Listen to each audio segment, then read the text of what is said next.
시청자 여러분 안녕하세요. 8월 6일 수요일장 파이널샷 시작합니다. 오늘 국내 증시 양시장 일제히 하락하는 모습으로 출발을 했습니다. 트럼프 미국 대통령의 관세 발언 속에서 시장은 또 불확실성에 대한 우려가 커진 것인데요. 그런데 양시장 낙폭을 줄이거나 반등하는 데 성공을 했죠. 호실적을 발표한 기업을 중심으로 매수세가 이어지고 있고요. 원전 역시나 대외적인 이벤트, 기대감이 주가를 끌어올리는 요인 중에 하나입니다. 이와 함께 오후에는요. 중국인 단체 관광객에 대한 무비자 입국을 일시적으로 허용한다라는 정부 측의 입장이 또 나오면서 이로 인해 여행 관련 기업들 가격 제한폭까지 급등하는 종목들도 많았습니다. 이러한 가운데서 오늘 우리가 어떠한 투자 전략을 세워야 되는지 또 저희가 2시간 동안 알차게 전해드리겠습니다. 먼저 마켓 A컷을 통해서 오늘 전해드릴 이슈는요. 트럼프 미국 대통령의 품목 관세에 대한 발언을 준비했습니다. 이 발언 때문에 오늘 우리 시장 오전장에는 조금 부진한 모습이 나타날 건데요. 의약품 관세를 지속적으로 높여서 최대 250%까지 부과할 것이다라는 발언을 했습니다. 사실 내일 0시를 기해서 또 미국의 관세가 부과되게 되는데 이와 별도로 의약품 관세도 강하게 매기겠다라고 이야기를 한 것입니다. 다음 장을 통해서 조금 더 자세하게 이야기 나눠보겠습니다. 8월 7일 0시를 기해서 미국의 관세가 본격적으로 전 세계적으로 발효되는데요. 우선 협의 국가들을 보게 된다면 영국, 베트남, 필리핀, 인도네시아 그리고 우리나라와 유럽, 남아, 일본 등이 있습니다. 20%를 밑도는 협의 국가들이고요. 지금 협의가 아직 안 된 나라들을 보게 된다면 중국은 협상 중이고 브라질이 지금 50%까지 관세가 부과될 가능성이 커지고 있고요. 인도도 지금 지속적으로 미국이 압박을 하고 있죠. 러시아와 관련돼서 거래를 조금 중지해라 이러한 이야기를 하고 있는데 인도 측에서 받아들여지지 않으니까 25%까지 관세 이야기가 나오고 있습니다. 남아공 같은 경우에도 현재 그 협상을 지속적으로 진행 중인데 현재 구간에는 30%가량으로 지금 추산이 되고 있습니다. 지금 어떠한 나라다라고 명확하게 명시가 되어 있지는 않은데요. 우리나라를 포함해서 40개국에 15% 관세가 부과될 것이다라는 미국의 입장이 나왔습니다. 기본 관세 10%, 국가별로 5%가량이 더해지는 거고요. 여기에 26개국은 고율 관세가 적용될 예정인데 브라질이 50%로 지금 예고가 되어서 가장 강한 그런 관세를 맞을 것으로 보입니다. 이렇게 협의를 하는 와중에서도 트럼프 행정부에서 지금 건들지 않는 게 철강, 구리, 알루미늄 50% 세금에 대해서는 더 내리지 않는 모습이 좀 지속적으로 포착이 되고 있고요. 유럽연합에 대해서는 미국에 투자하는 그 약속을 지키지 않으면 35%의 관세를 부과하겠다라는 발언을 하기도 했습니다. 우리나라는 이번에 15% 관세 협정으로 인해서 한미 FTA가 사실상 무력화됐다라는 이야기가 나오고 있고요. 모든 수출 품목에 관세가 적용되게 됩니다. 다음 장을 통해서 이어서 알아보도록 하겠습니다. 이런데 이러한 품목별 관세에 대한 발언이 나오면서 의약품과 반도체는 또다시 긴장감이 커질 수밖에 없습니다. 도널드 트럼프 미국 대통령이 의약품 처음에는 굉장히 작은 관세를 매기겠지만 1년 뒤에는 150%, 그 이후에는 250%까지 올리겠다라고 이야기를 한 것입니다. 현재 미국에 있는 굵직굵직한 글로벌 제약사들이 대부분 해외에서 공장을 짓고 생산을 하고 있는 상황입니다. 그렇기 때문에 1년 이상, 1년 반 이상의 시간을 준 다음에 미국으로의 공장 이전에 대한 시간을 줬고 그래도 지키지 않는다면 250%까지 관세를 올리겠다라고 발언을 한 것이고요. 실제로 미국의 바이오 혁신 구구에서는 90%의 기업이 수입 부분에 의존하고 있는 상황이다라는 거론을 하기도 했습니다. 이렇게 단계적으로 고율 관세를 예고하는 것은 굉장히 이례적입니다. 트럼프 대통령이 이렇게 시간을 두고 관세를 올릴 것이다라고 말한 적이 거의 없는데요. 이번에는 공장 이전에 대한 시간까지 주는 것으로 보이고요. 미국 내의 생산을 유도하기 위해 결국에는 리쇼어링에 대한 그런 이야기가 계속해서 거론되고 있습니다. 다만 일각에서는 우려가 커질 수밖에 없는 게요. 미국 내 의료비, 그러니까 이렇게 공장을 미국으로 짓게 되고 결국에는 약가에 대한 부담으로 갈 수 있기 때문에 소비자들이 좀 반발할 수 있다라는 그런 우려가 나오고 있습니다. 현재 미국 측에서 약가 인하, 약가를 조금 내려라, 낮춰라라는 그런 기조를 갖고 있는데 이게 상충될 수 있는 방안이기는 해서 조금은 더 지켜봐야 될 것 같습니다. 반도체 부분에 대해서도 언급을 했습니다. 다음 장을 통해서 보겠습니다. 반도체에서는 구체적인 수치를 명시하진 않았는데요. 관세를 다음 주에 별도로 발표하겠다라고 이야기를 했습니다. 세계 반도체 시장이요, 7천억 달러 규모의 시장입니다. 그런데 그 규모를 미국으로 끌어오기 위해서 여러 가지 발언을 한 건데요. 칩 분야에 대한 발표 있을 거고 별도 조치 있을 것이다라는 발언을 했습니다. 미국 상무부에서 4월부터 산업 실태 조사를 진행하고 있는데 고율 관세를 전제로 한 사전 지금 심사가 진행이 되고 있고요. 이 트럼프가 관세를 왜 부과하느냐라는 그러한 이야기에 대해서 미국의 생산을 원한다라는 직접적인 워딩을 하기도 했고요. 결국에는 이러한 미국으로 들어오게 만들기 위해서는 법안이 발의가 돼야 되고 이게 사실 명분이 있어야 되는 건데 그 명분을 보니까요. 국가 안보와 일자리 보호를 위해서다라고 계속해서 이야기를 하고 있습니다. 그 근거로 무역확장법 232조를 들고 있는데 이 232조가 상호 관세라던가 세계적인 그런 여러 가지의 관계보다 더 중요하게 생각해지는 그런 법적 정당성을 갖고 있는 그러한 법령이기 때문에 아무래도 이번에도 이 카드를 또 꺼내들 것으로 보입니다. 근데 만약에 이렇게 관세가 별도로 발표하게 된다면 당연히 기업들이 투자하는 투자비가 증가할 수밖에 없고요. 반도체 공급망 재편에 대한 압박도 진행될 수밖에 없습니다. 이와 함께 미국 내 팹 유치 경쟁이 가속화가 되고요. 우리나라라던가 삼성전자라던가 SK하이닉스, TSMC와 같은 해외에 있는 기업들의 미국으로 더 투자해야 되는 필요성이 부각받을 수 있겠습니다.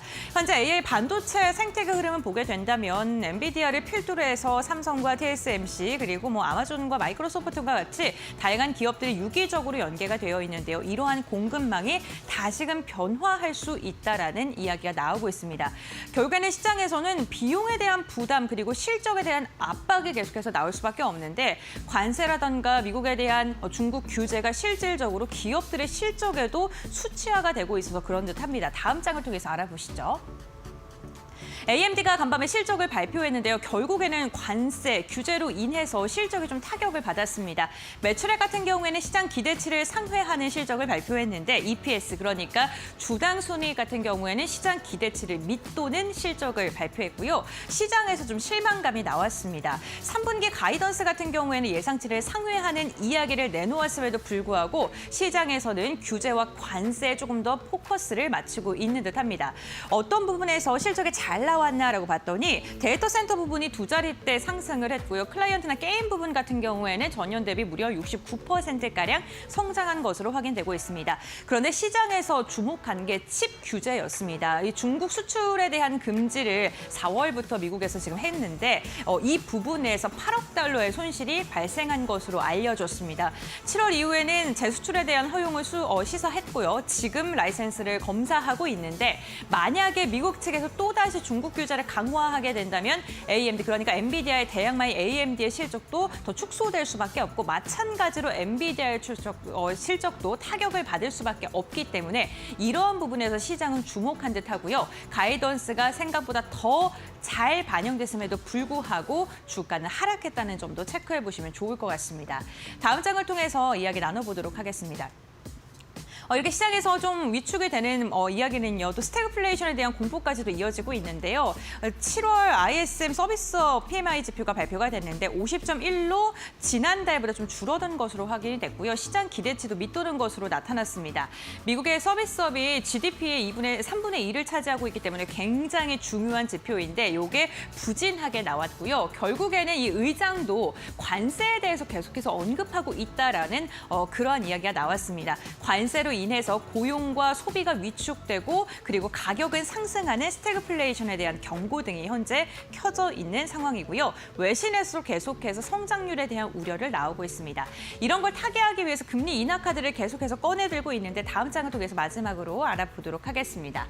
지금 차기 의장 후보 4명이 거론되고 있고요. 베산트 같은 경우에는 안 하겠다, 고사하겠다라고 이야기하면서 유력하게 지금 3명이 나오고 있고 확실하게 이렇게 이름이 나온 건 아니지만 트럼프가 케빈이 2명이 있다라고 이야기를 하면서 지금 이 2명에 대한 이야기가 계속해서 나오고 있습니다. 근데 이렇게 보게 된다면요. 금리 인하, 온건파나 완화적인 인물이 굉장히 많기 때문에 트럼프가 이번에 연준 의장으로 앉힐 사람이 계속해서 금리 인하를 이야기하는 사람을 앉힐 가능성이 커지고 되고 있고요. 이렇게 되게 된다면 시장의 분위기는 또다시 바뀔 수 있다는 점도 체크해 보시면 좋을 것 같습니다. 네, 이렇게 마켓 A컷 정리해 드리도록 하고요. 지금 2시 구간 우리 시장 어떻게 흘러갈지 알아보도록 하겠습니다. 하겠습니다. 김주영 아나운서가 전해드립니다. 네, 시장 2시 10분 구간 지나가고 있습니다. 시장 흐름 같이 한번 체크해 보시죠. 간밤에 뉴욕 증시 3대 지수가 일제히 하락으로 마감을 했는데요. 오늘 국내 증시도 미국 증시와의 커플링 현상이 이어지고 있습니다. 오늘 거래 대금도 상당히 줄어든 모습이고요. 방향성 없는 시장 흐름이 이어지고 있는데요. 우선 간밤 트럼프 대통령이 반도체와 의약품에 대해서 관세를 부과할 수 있다는 이야기들 나오면서 시장 우려감으로 하락 출발했습니다. 현재 구간 코스피와 코스닥은 혼조세를 이어가고 있는데요. 일중 흐름 통해서 좀 더 자세하게 짚어보도록 하겠습니다. 코스피 먼저 확인해 보시면요. 오늘 코스피는 하락세로 출발했습니다. 일중 저점 3,176포인트 터치한 이후에 한 10시를 기점으로 해서 그래도 이 상승 낙폭을 조금 줄여가는 모습 확인이 됐었고요. 오늘 일중 고점은 3,197포인트. 이내 일중 고점 터치 이후에도 이 상승분을 좀 반납하는 모습들 계속해서 연출이 됐습니다. 현재 구간에서는 0.3%대 하락하면서 3,187포인트 선 지나가고 있다는 점 체크해 보시죠. 다음으로는 코스닥 확인해 보겠습니다. 네, 코스닥도 오늘 하락 출발했습니다. 800선을 하회하면서 출발을 했는데요. 마찬가지로 10시를 기점으로 해서 상승폭을 키워가는 코스닥이었습니다. 오늘 긍정적인 부분은 그래도 800선 위로 올라서려는 움직임들이 계속해서 연출된다라는 건데요.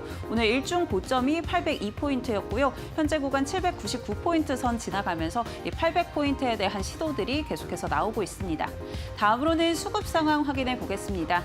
네, 오늘 수급은 코스피와 코스닥 모두 외국인 내 수급이 부재하다라는 점 포인트로 가져가시면 될 것 같은데요. 현재 구간에서 코스피의 경우에는 개인만이 사들이고 있는 모습 확인되고 있습니다. 개인은 1,600억 원 이상 담아내고 있고요. 반면에 외국인과 기관의 매도세가 강합니다. 외국인 같은 경우는 1,800억 원 이상 팔아내고 있고 기관은 400억 원 이상 팔아내고 있다는 점 체크해 보시죠. 다음으로는 코스닥 확인해 보겠습니다. 네, 코스닥에서는 오늘 기관만이 담아내고 있는 흐름 확인되고 있습니다. 오늘 개인과 외국인은 순매도 흐름을 이어가고 있고요. 개인은 180억 원, 외국인은 120억 원 이상 팔아내고 있고 기관만이 오늘 300억 원 이상 담아내고 있다는 점 체크해 보시죠. 다음으로는 시가총액 상위 종목들 확인해 보겠습니다. 네, 오늘 트럼프 대통령이 반도체에 대해서 관세 부과 관련한 이야기들을 내놓으면서 오늘 삼성전자, SK하이닉스 모두 조정 흐름이 강하게 나오고 있습니다. 삼성전자의 경우에는 1.5%대 하락세가 이어지고 있고요. SK하이닉스 2%대 크게 조정 흐름 이어지고 있습니다. LG에너지솔루션도 1.2%대 하락세가 이어지고 있고요. 또 제약바이오에 대해서 의약품에 대해서도 최대 250% 관세가 부과될 수 있다라고 언급한 트럼프 대통령이죠. 이에 따라서 삼성바이오로직스도 2%대 하락세가 이어지고 있습니다. 하나에어로스페이스도 오늘 3%대 강한 조정이 이어지고 있다는 점 확인해 보시죠. 다음으로는 코스닥 시가총액 상위 종목들 체크해 보겠습니다. 네, 알테오젠 1.3%대 하락세 확인되고 있고요. 에코프로 비엔과 에코프로도 오늘 조정 흐름 이어지고 있습니다. 반면에 펩트론과 파마리서치는 오늘 강세 흐름 이어가고 있는데요. 펩트론의 경우에는 6%대 급등하고 있고요. 파마리서치도 5% 가까운 상승폭 보여주고 있습니다. 그렇다면 오늘 시장에서 특징주들 어떤 것들이 있는지 같이 확인해 보시죠. 첫 번째로는 APR 확인되고 있습니다. APR이 또다시 역대 최대 실적을 갈아치웠습니다. 오늘 실적 발표를 했는데요. 매출과 영업이익 전년 동기 대비해서 각각 110%, 200%가량 증가를 했습니다. 또 이 원래 시장의 영업이익에 대한 컨센서스가 550억 원 정도로 추정이 됐었는데 850억 원이라는 숫자를 내놓으면서 시장의 기대감을 한몸에 받아갔고요. 오늘 아모레퍼시픽을 제치고 시가총액, 화장품 관련 시가총액 1위 기업으로 올라서기도 했습니다. APR의 경우에는 오늘 장중에 19%대까지 급등을 했었는데 현재 구간에서는 상승폭이 다소 둔화된 모습이고요. 12%대 강세 이어가고 있다는 점 체크해 보시면 될 것 같습니다. 다음 특징주 열어보시죠. 네, 다음 특징주는 노랑풍선 확인되고 있습니다. 오늘 국정기획위원회 측에서 이 중국인 단체 관광객에 대한 무비자 입국을 신속하게 추진하겠다라는 이야기들 나오면서 여행주 전반으로 매수세가 유입되고 있는 모습 확인되고 있습니다. 이 밖에도 이 패스트트랙 관련한 입국 요건을 좀 완화하겠다라는 이야기들도 나온 상황인데요. 오늘 노랑풍선의 경우에는 장중에 상한가까지 도달을 했었는데 현재 구간에서는 이 상한가 좀 풀린 모습이고요. 27%대 급등 이어가고 있다라는 점 체크해 보시면 될 것 같습니다. 마지막 특징주 열어보겠습니다. 네, 마지막 특징주는 한미글로벌 확인되고 있습니다. 이 루마니아 원자력 발전 관련해서 인프라 용역을 수주했다라는 소식에 오늘 강세 흐름을 이어갔는데요. 이 용역 부분에 대해서 좀 살펴보시면 앞서 한수원이 12월에 체결한 부분에 대해서 인프라 용역을 좀 주게 된 거고요. 이 용역비 같은 경우는 100억 원으로 추정을 하고 있습니다. 오늘 이런 기대감도 유입되면서 한미글로벌의 경우에는 현재 구간 5%대 강세 이어가고 있다는 점까지 체크해 보시죠. 지금까지 시황센터의 김주영이었습니다. 네, 마켓 웨이커 심층 분석 시간으로 이어가 보도록 하겠습니다. 오늘 트럼프 품목별 관세, 반도체 의약품에 대해서 브리핑을 했고요. 이와 관련된 전문가 이야기 나눠보도록 하겠습니다. 헤르메스탁의 하창한 본부장 함께합니다. 안녕하세요. 네, 안녕하십니까. 네, 반갑습니다. 트럼프 미국 대통령이 그러니까 의약품에 대해서 최대 250%까지 순차적으로 관세를 부과하겠다라는 발언을 했습니다. 미국 내 조달 비용 증가하게 된다면 비용에 대한 부담도 있을 것 같고 한데 글로벌 헬스케어 섹터가 좀 이번에 발언으로 인해서 어떠한 방식으로 흘러가게 될까요? 사실 이거는 네. 예상하기가 어렵다가 정답인 것 같아요. 네. 왜냐하면 아시겠지만 이전에는 200%가 최대치였잖아요. 네. 근데 지금 250%까지 올라갔죠. 네. 몇 달 안 됐어요. 그러니까요. 갑자기 50%가 올랐습니다. 네. 300%가 안 된다는 보장이 없어요. 그래서 그렇죠. 제가 말씀드리고 싶은 거는 어떻게 될지 모릅니다. 상황이. 그래서 좀 이 결과를 조금 더 여유롭게 좀 바라보셨으면 좋겠고, 말씀해 주신 것처럼 비용이나 이런 것들 많이 늘어나는데 일단 이게 생명이랑 연관이 있는 거라서 단기적으로 강하게는 절대 저는 못한다고 생각을 해요. 그쵸. 이 사실 주식시장에서 절대라고 표현을 하는 방식이 되게 위험한 발언이긴 한데, 만약에 관세를 많이 해서 의약품 가격이 많이 올랐어요. 당장 먹어야 되는데 돈이 좀 부족해서 못 먹는 상황이 생겨요. 가만히 있을까요? 난리 나겠죠. 그래서 이거는 좀 장기적으로 바뀔 거고, 그래서 텀도 처음부터 트럼프 대통령이 웬만하면 바로 다 때린다 이렇게 하는데 맞아요. 시간을 2년이나 이렇게 벌려놨잖아요. 그래서 이거는 그냥 향후에 계속 안 하면 관세가 커질 수 있으니 우리나라 안에 그 공장도 짓고 미리 투자를 해라. 그러면은 이거 풀어줄게. 약간 이런 느낌인 것 같아요. 그래서 그렇게 보시면 될 것 같고, 그리고 우리나라 어쨌든 미국이 그렇게 움직이는 것도 중요한데 그게 우리나라에 얼마나 영향이 있을 것이냐 이게 중요한데, 그렇죠. 우리나라는 기본적으로 신약과 비만 딱 이 두 가지 카테고리가 거의 시장을 주도하고 있어요. 근데 신약과 비만 둘 다 저거에 별로 관련이 없어요. 관련이 없기 때문에 제한적일 것이다. 네, 저는 영향은 좀 제한적일 것이다라고 보고 있고, 또 이제 저거랑 플러스 알파로 같이 붙여야 되는 게 이따가 반도체나 이런 얘기하면 또 금리 인하도 얘기하겠지만 그냥 금리 인하가 좀 더 중요하다고 보거든요. 네. 왜냐면은 지금 여러 가지 각종 데이터를 보면 금리 인하를 안 하면은 굉장히 경기가 무너질 것 같은 상황이 됐고, 그래서 패드워치에서의 요번에 ISM 주조비나 이제 비농업 고용 데이터가 나오기 전과 후가 상승 퍼센트에 거의 더블 차이 나거든요. 그래서 그런 부분으로 보면은 금리 인하가 진행이 될 거고, 한 번에 되겠습니까? 안 되죠. 그래서 연쇄적으로 인하를 한다라고 친다면 국제 수익률이 이제 쭉쭉 떨어질 거예요. 최근까지만 하더라도 4.5까지 갔다가 지금 4.2 전후로 왔다 갔다 하고 있거든요. 그렇게 되면은 바이오는 좀 나쁘지가 않고요. 요번에 이 의약품 관세 나오기 직전에 턴어라운드에 대한 얘기가 많이 나왔어요. 그래서 여러 가지 기업들이 꽤 좋았기 때문에 그런 것들을 봤을 때 어쨌든 우리나라는 좀 제한적일 확률이 높다라고 생각을 해보시면 될 것 같습니다. 그럼 대장주들 같은 경우에는 셀트리온은 미국에 공장 짓는 걸로 대응하겠다라고 이야기를 했고, 삼성 바이오로직스는 이번에 CMO 실적이 정말 잘 나왔는데 앞으로 그런 건 어떻게 영향을 미칠지도 궁금하고, 그래서 대장주들의 분위기는 어떨지 그것도 제한적일까? 그럼 어떻게 대응을 해야 될까요? 일단은 네. 셀트리온은 자기네들이 의견을 발했어요. 네. 관세해도 상관없다. 자신 있다. 음. 왜냐면 바이오시밀러는 상관이 네, 없어요. 그쵸. 네, 그래서 셀트리온은 회사 입장에 이미 얘기했기 때문에 네. 얼마나 자신감이 있으면 그런 얘기 하겠어요. 그리고 CMO도 그럼 어디서 만들 건데요?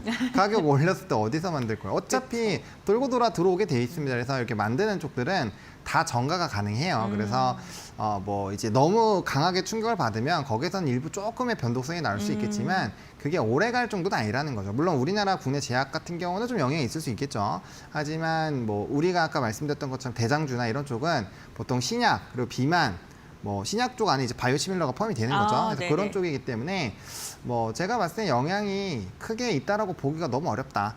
이렇게 생각을 하시면 될 것 같습니다.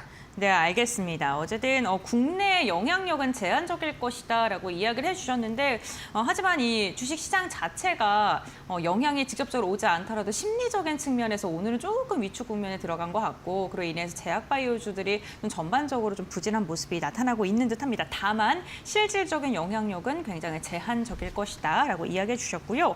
네, 이어서 반도체 이야기도 한번 해볼게요. 반도체로 같이 언급을 했는데 반도체는 구체적인 뭐 수치라던가 이런 거는 이야기는 하지 않고요. 다음 주에 말하겠다. 이 정도 선에서 그쳤습니다. 반도체 투자 심리 우리나라에 좀 어떻게 영향 미칠까요?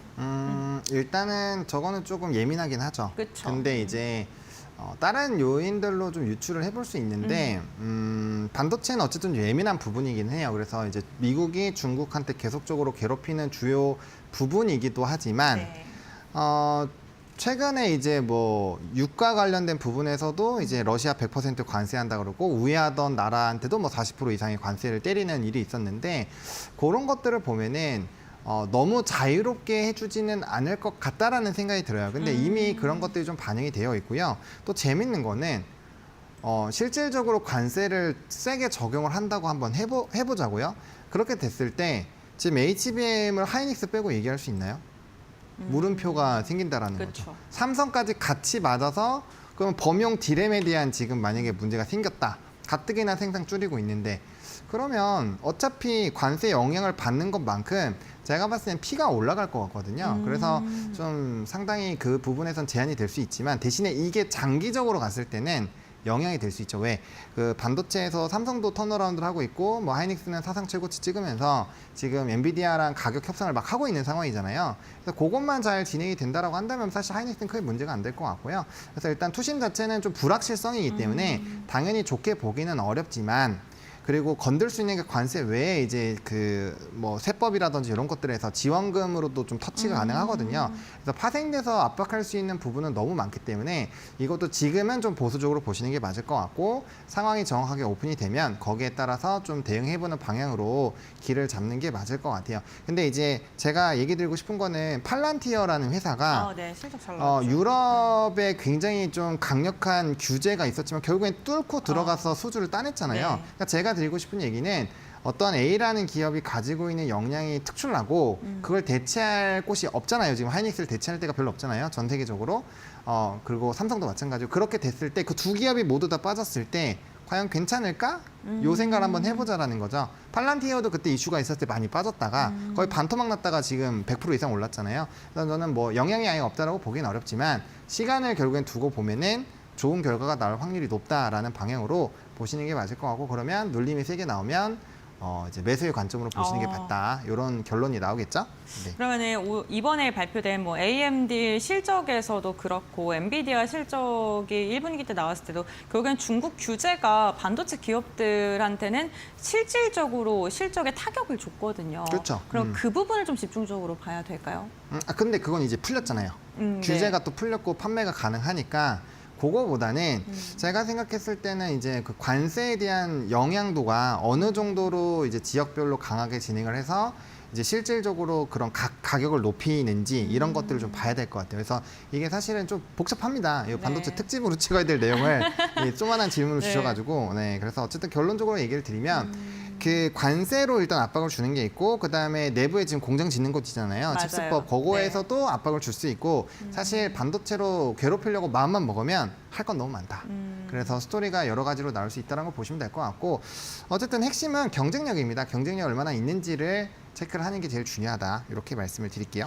경쟁력 얘기하면서 SK 하이닉스랑 삼성전자 이야기해 주셨는데 하이닉스 같은 경우는 지금 HBM4에 대해서 가격 인상으로 좀 엔비디아 신경전하고 있다 뭐 이런 이야기 나오고 네. 있고 삼성전자는 오히려 HBM 가격을 낮게 책정해서 좀 수주를 따내려고 한다 뭐 이런 이야기도 있더라고요. 이렇게 좀 아예 다른 전략을 좀 세우려고 하는 것 같은데 이 부분은 어떻게 보세요? 그거는 네. 그 입장 차이가 있는 거죠. 네. 하이닉스는 이미 시장 점유율을 굉장히 높게 갖고 있는 회사니까 당연히 이제 Q는 보장이 되어 있는 거고 네. P가 중요한 건데 하이닉스의 의견은 이거잖아요. 우리 대체할 때 있냐? 우리만큼 기술력 없다. 없잖아. 네. 그럼 네. 가격 올릴 게 이거예요. 네. 왜냐면은 이제 슈퍼 을일 네. 때가 있는 거죠. 그런 관점인 거고 삼성전자는 지금 어떻게 해서든지 생태계를 뚫어야 돼요. 지금 엔비디아 외에서만 뚫려 있는 거지 엔비디아를 못 뚫었잖아요. 그러니까 가격이 중요한 게 아니죠. 지금 레퍼런스를 만들어서 이제 점유율을 빼서 나가는 게 중요한 거고 그렇게 들어가기만 하면은 하이닉스랑 가격 경쟁에서 우위가 있으면 뭐 수율은 나중 문제지만 네. 어쨌든 된다고 한다면 거기서 이제 맞춰 나가는 과정들이 필요한다라는 거죠. 그럼 분명 시장 점유율을 높아져요. 왜? 가격 차이가 많이 생기기 때문에. 그럼 그렇게만 들어가도 삼성은 지금 나쁠 게 없거든요. 왜냐면 HBM4에서는 좀 좋은 소문이 많이 돌고 네. 있어요. 그래서 이제 추가적인 모멘텀이 생기는 거잖아요. 그래서 이거는 기업마다의 좀 차이가 있다 이렇게 보시면 될 것 같아요. 알겠습니다. 그렇다면 이 반도체 바이오가 만약에 투심이 위축돼서 수급이 이동되게 된다면 어디 쪽으로 좀 갈까요? 오늘 이제 와서 얘기하려 했는데 네. 벌써 움직여가지고 네. 일단 무관세. 아, 무관세. 그러니까 이제 무풍지대. 그렇죠. 네. 제가 중국 소비주를 적어놨는데 저 1시에 갑자기 뉴스가 떠가지고. 네. 아, 이거 뭐 네. 빨리 드렸는데. 네. 근데 이게 문제가 뭐냐면 잘 생각해 보세요. 관세가 있어요. 네. 중국인이 여기 와서 돈 안 쓰나요? 그러니까. 관세 있는 돈 안 쓰잖아요. 쓰죠. 그리고 네. 지금 캐대언 때문에 네. 지금 박물관 난리 났대요. 그래요? 박물관 지금 터져 나가고 있대요. 왜냐면 거기서 그 호랑이 굿즈 네. 판다고 하더라고요. 어. 비슷하게 생긴 거. 어. 우리나라 호랑이 또 네, 있으니까. 네, 네. 그래서 그런 것들. 그래서 막 오잖아요. 그러면 관세 때문에 돈 안 쓰겠냐고 쓴단 말이에요. 그래서 그러면은 이제 무풍지대인데 가뜩이나 정부 정책에 대한 기대감이 있으니 그게 오늘 오픈이 된 거고. 그래서 일단 그쪽이 하나 있었고요. 그다음에 실적 성장 산업인데 오늘 APR 같은 거 보시면 실적이 되게 잘 나왔잖아요. 네. 그러다 보니까 오늘 화장품 전반으로 플러스 알파를 붙이고 이게 이제 중요한 게 매출이 15% 올라가는 것도 정말 대단한 건데 영업이익이 시장 컨센이 되게 높았거든요. 컨센이 높았는데 그거를 영업이익과 순이익을 다 각각 40%를 초과를 했어요. 그럼 그거 어마무시하게 잘 나온 거란 말이에요. 근데 다음번이 더 잘 될 것 같아요. 거기다가 뭐 자사주 소각도 하고 있고 네. 주주 환원 정책도 너무 열심히 하니까 네. 이런 것들 실적이 딱 정해져 있는 것들 그리고 이제 그런 것도 괜찮죠. 조선이나 변압기 같은 거 무관세에 들어가기도 하고 정부 주도화에 진입이 되는 거고 이거는 이 인프라 쪽으로 들어가는 거기 때문에 무조건 수요가 있잖아요. 그쵸. 예, 그래서 이제 그쪽 같은 경우도 공급자 우위 시장이잖아요. 지금 수주도 조선 엄청 길게 깔려 있고 네. 변압기는 말도 안 되게 깔려 있고 이런 상황이잖아요. 그러면 이게 다 공급자 우위 시장이니까 이런 쪽들도 좀 유리하겠죠. 근데 2차 전지는 적어놓기는 했는데 네. 뭐 요즘에 이제 턴어라운드 기대감이 있는 것들을 하시긴 하는데 저는 어쨌든 단기적으로 좀 올라온 것 같아요. 요즘에 2차 전지 얘기를 너무 많이들 하실 텐데 전 지금은 좀 어느 정도 반영이 되지 않았나라는 생각이 들어요. 그래서 뭐 추가적으로 더 나오고 뭔가 수주 이벤트가 나오고 하면 모르겠지만 어쨌든 오늘까지 올라간 거 보면 좀 과할 수 있다. 그래서 ESS에 정말 집중되어 있는 엔솔이나 SDI 같은 경우는 연기금의 수급도 굉장히 많이 있기 때문에 괜찮을 수 있는데 나머지들은 좀 고민을 해보시면 좋을 것 같습니다. 그러면은 지금 뭐 여러 가지 좋은 섹터들 말씀해 주셨는데 탑픽 종목을 좀 간략하게만 선정해 주시죠. 네, 뭐 조선은 제가 건조를 좀 주목해야 된다고 했으니까 HD 현대 한국조선해양으로 통해서 뭐 현대마린 엔진, 그다음에 현대마린 솔루션 이렇게 이어지면 될 것 같고 변압기는 뭐 초과 변압기죠. HD 현대 일렉트릭이나 LS 일렉트릭 먼저 보시면 좋을 것 같고 그다음에 이제 제가 아까 말씀드렸던 내용들 중에서 다 대표주들 있잖아요. 네. 대표주 중심으로 보시면 될 것 같습니다. 네, 알겠습니다. 오늘 헤르메스타 하창한 본부장과 함께 미국의 관세 이야기 나눠봤고요. 탑픽 종목까지 선정해봤습니다. 오늘 말씀 여기까지 듣겠습니다. 고맙습니다. 감사합니다.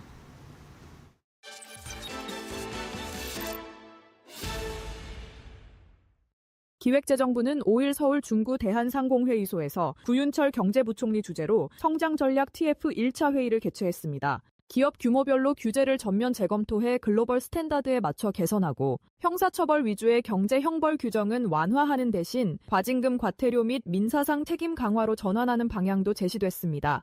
다만 주가 조작 등 악의적 불공정 거래, 생명 안전에 중대한 영향을 미치는 위반 행위에 대해서는 과징금과 과태료를 대폭 상향해 실질적 제재 수위를 높일 방침입니다. 우리나라의 갈라파고스 기업 규제를 전면 재검토하는 한편 기업 규모별 지원 방식에서 벗어나 성장을 위한 기업 활동에 지원이 집중될 수 있도록 바꿔나가겠습니다.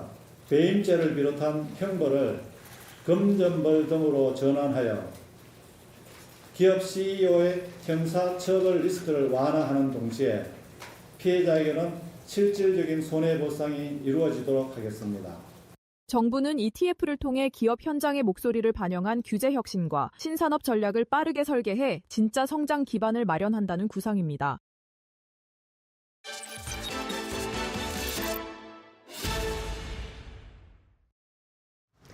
네, 시청자 여러분 안녕하십니까? 신민영입니다. 수요일에 파이널샷 함께하고 계십니다.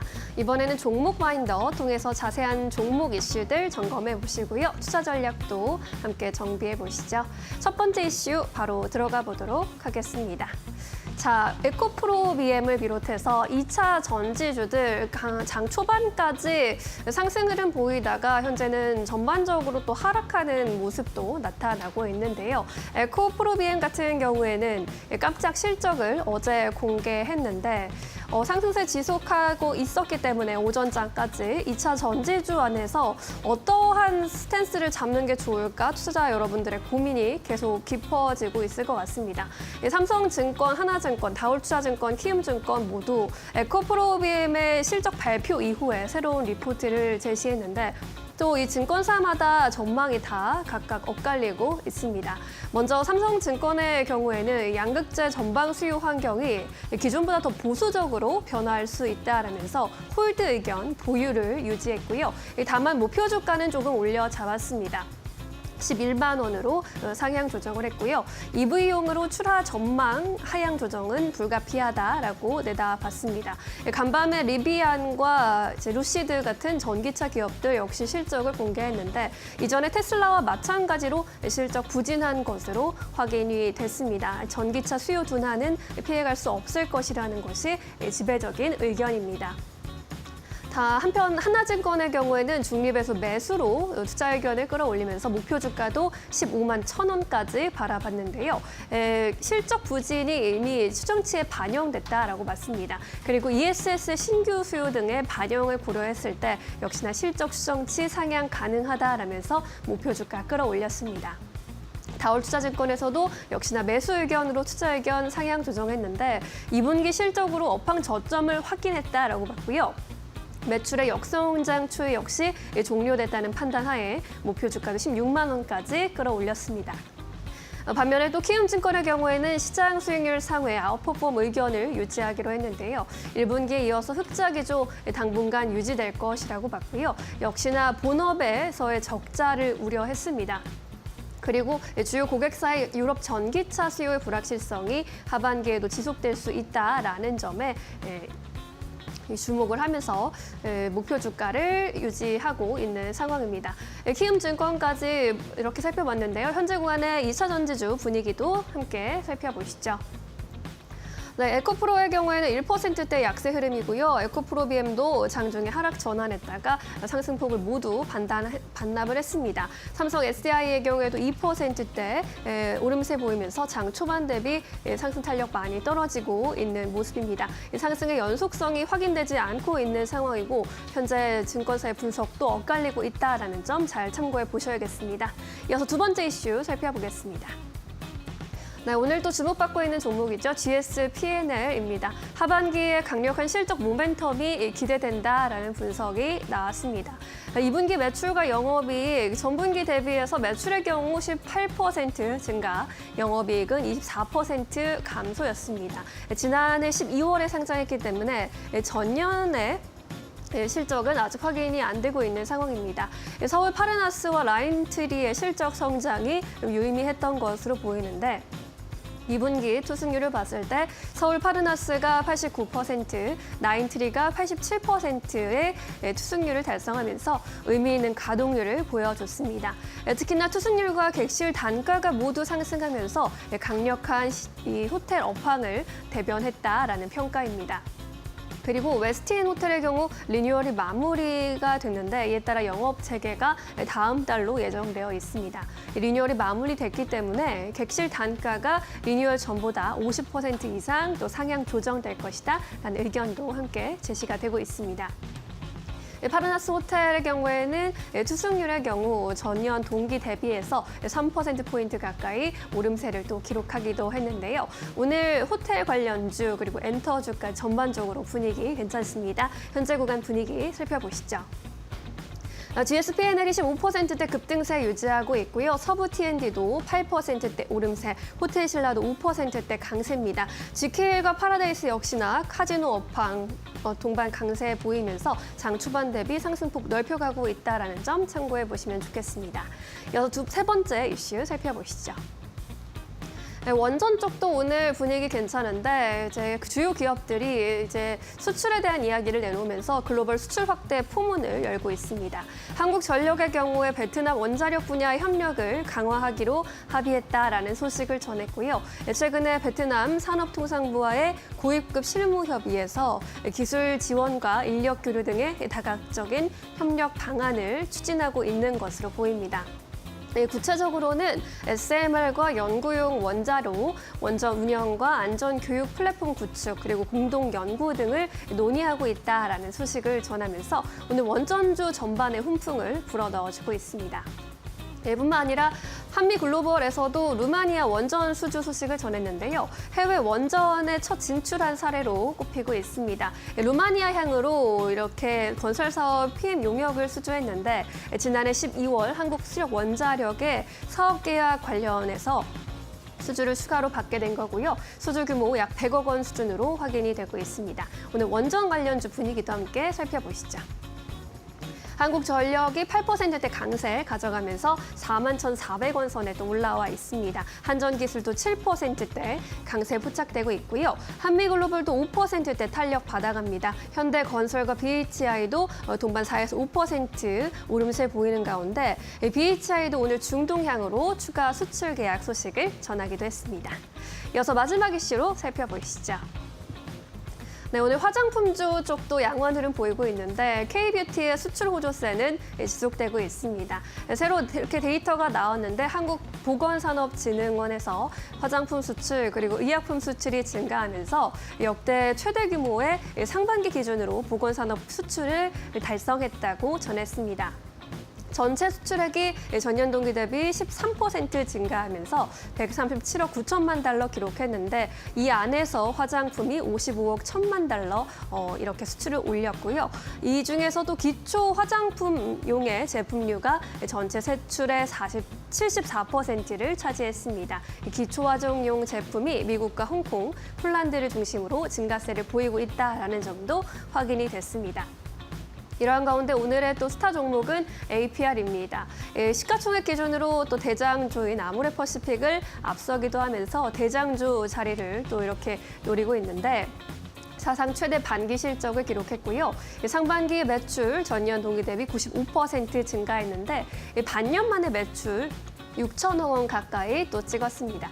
영업이익의 경우에도 전년 동기 대비 149% 성장하면서 1,491억 원 올렸는데요. 이는 작년 전체 영업이익의 수준을 초과 달성한 수준으로도 주목을 받고 있습니다. 화장품주 오늘 전반적으로 또 강세 흐름 나타나고 있죠.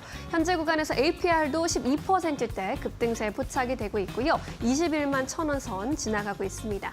장중에 22만 원대 위로 또 훌쩍 뛰어오르면서 52주 신고가 기록하기도 했습니다. 이 밖에도 미용기기 관련주들 오늘 흐름 굉장히 좋습니다. 파마리서치와 휴젤도 동반 5%대 강세 흐름 가져가고 있고요. 달바 글로벌 클래시스까지 2에서 4%대 양호한 흐름 포착이 되고 있는 상황입니다. 네, 이렇게 해서 오늘의 주요 이슈들 그리고 종목들의 분위기 살펴보셨고요. 이번엔 증권과 전화 연결 통해서 보다 자세한 이야기 들어보도록 하겠습니다. SK증권 서용훈 차장 만나볼게요. 안녕하세요. 네, 안녕하세요. 네, 오늘도 중요한 종목들 좀 점검을 해보고 있습니다. 어떤 종목을 좀 주목해 보셨을까요? 네, 오늘 특징주로서 HJ중공업 좀 말씀을 드릴 수 있을 것 같고요. 최근에 이제 마스카 이슈에 의해서 좀 강한 상승세가 좀 이어졌던 부분들인데 오늘도 추가적인 상승세가 계속해서 이어지고 있는 상황입니다. 사실 다른 조선주들의 상승세에 비해서 유독 강한 모습들을 좀 보여주고 있다라는 것이 좀 특징이라고 좀 볼 수 있겠고요. 그동안에 다른 조선주에 비해서 오르지 못했던 부분들이 최근 미국 군함 MRO 사업에 대한 부분들이 부각되면서 긍정적으로 좀 움직이는 부분이 있다라고 말씀을 드릴 수 있겠습니다.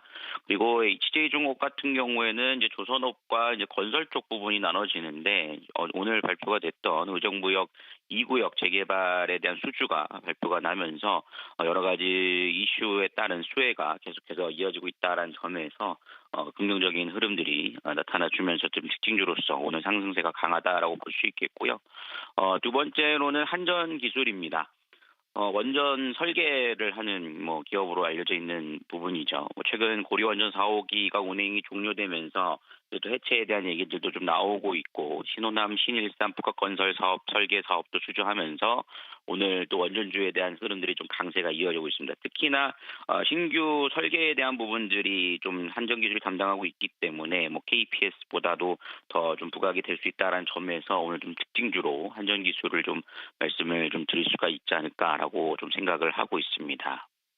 네, 특징주 흐름 점검해 주셨습니다. 이번에는 종가 베팅주 한번 여쭤볼게요. 종가에 베팅해볼 만한 종목, 어떤 종목 보고 계실까요? 네, 제가 좀 관심 있게 보고 있는 종목은 YG 플러스 좀 보고 있습니다. 오늘 소폭 좀 약세를 보이다가 좀 오후장 들어서면서 상승 전환하면서 좋은 흐름들이 좀 이어지고 있다라고 좀 볼 수 있을 텐데요. YG 엔터테인먼트사의 엔터 인프라와 또 IP 굿즈, 음원 같은 유통을 좀 담당을 하고 있다라고 좀 볼 수가 있겠습니다. 즉 YG 엔터테인먼트의 아티스트들이 잘 될수록 YG 플러스에 대한 기대감도 높아질 수 있다라고 볼 수 있을 텐데요.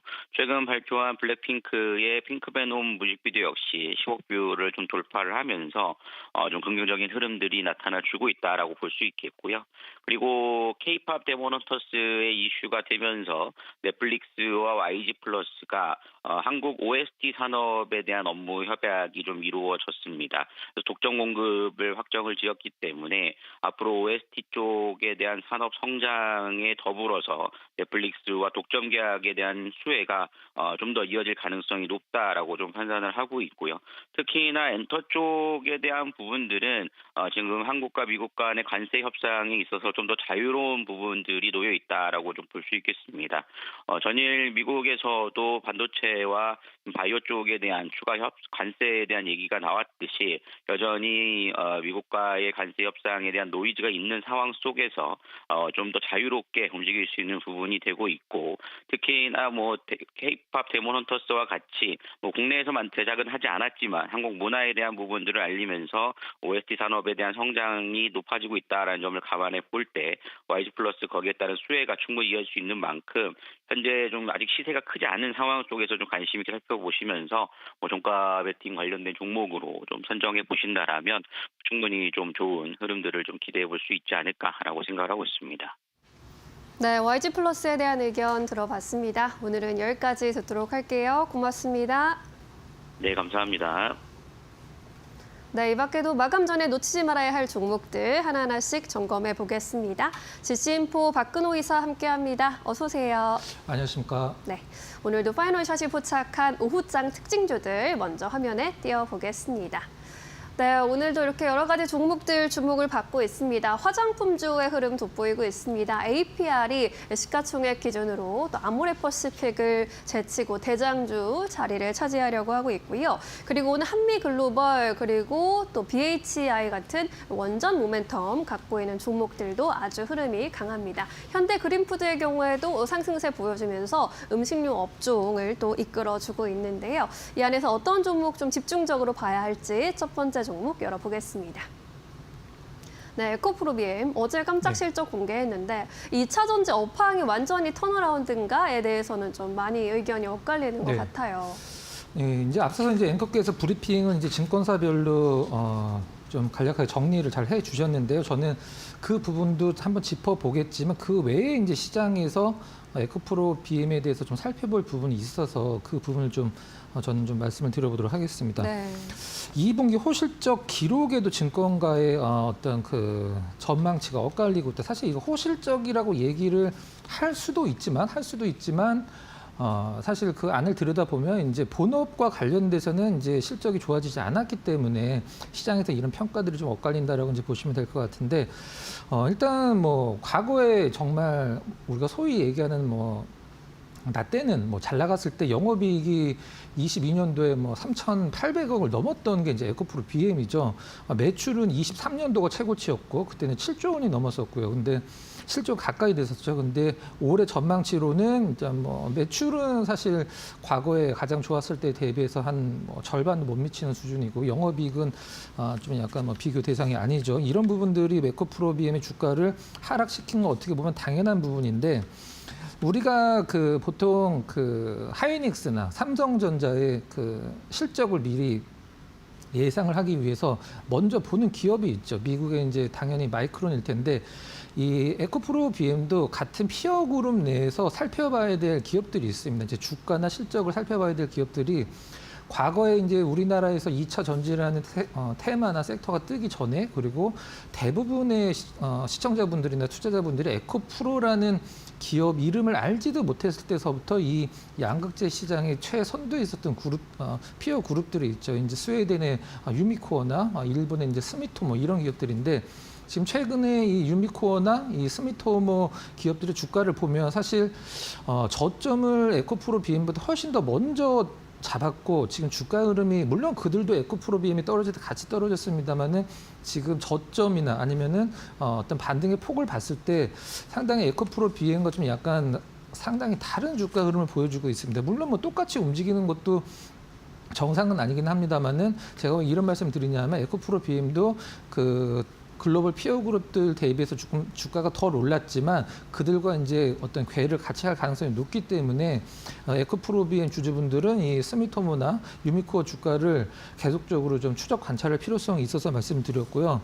일단 증권가에서 이제 뭐 호평을 내놓은 쪽은 뭐 2분기 실적이 굉장히 뭐 좋아졌고 ESS 쪽에 빠르게 실적이 개선이 됐다. 뭐 이런 어떤 부분들을 들어서 좋게 다울이나 NH 쪽에서 좀 냈고요. 이제 한국투자증권은 좀 약간 보수적인 의견을 좀 냈습니다. 이쪽이 사실 팩트만 보면 사실 NH 쪽이 아니 한국투자증권 쪽의 의견이 맞지 않나라는 생각을 하고 있는데 네.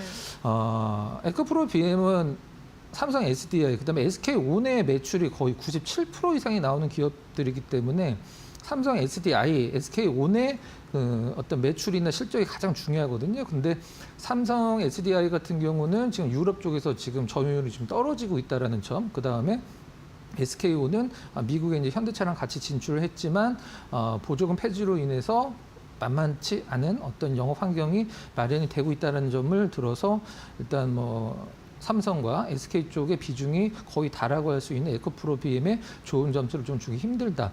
이건 이제 팩트긴 하고 사실 주식은 이제 분위기라는 게 있거든요. 이게 바뀌면 사실 뭐 실적은 사실 그렇게 따지진 않습니다. 이제 추세가 중요한데 일단 뭐 방향은 전환이 됐다라고 이제 생각을 하고 있어요.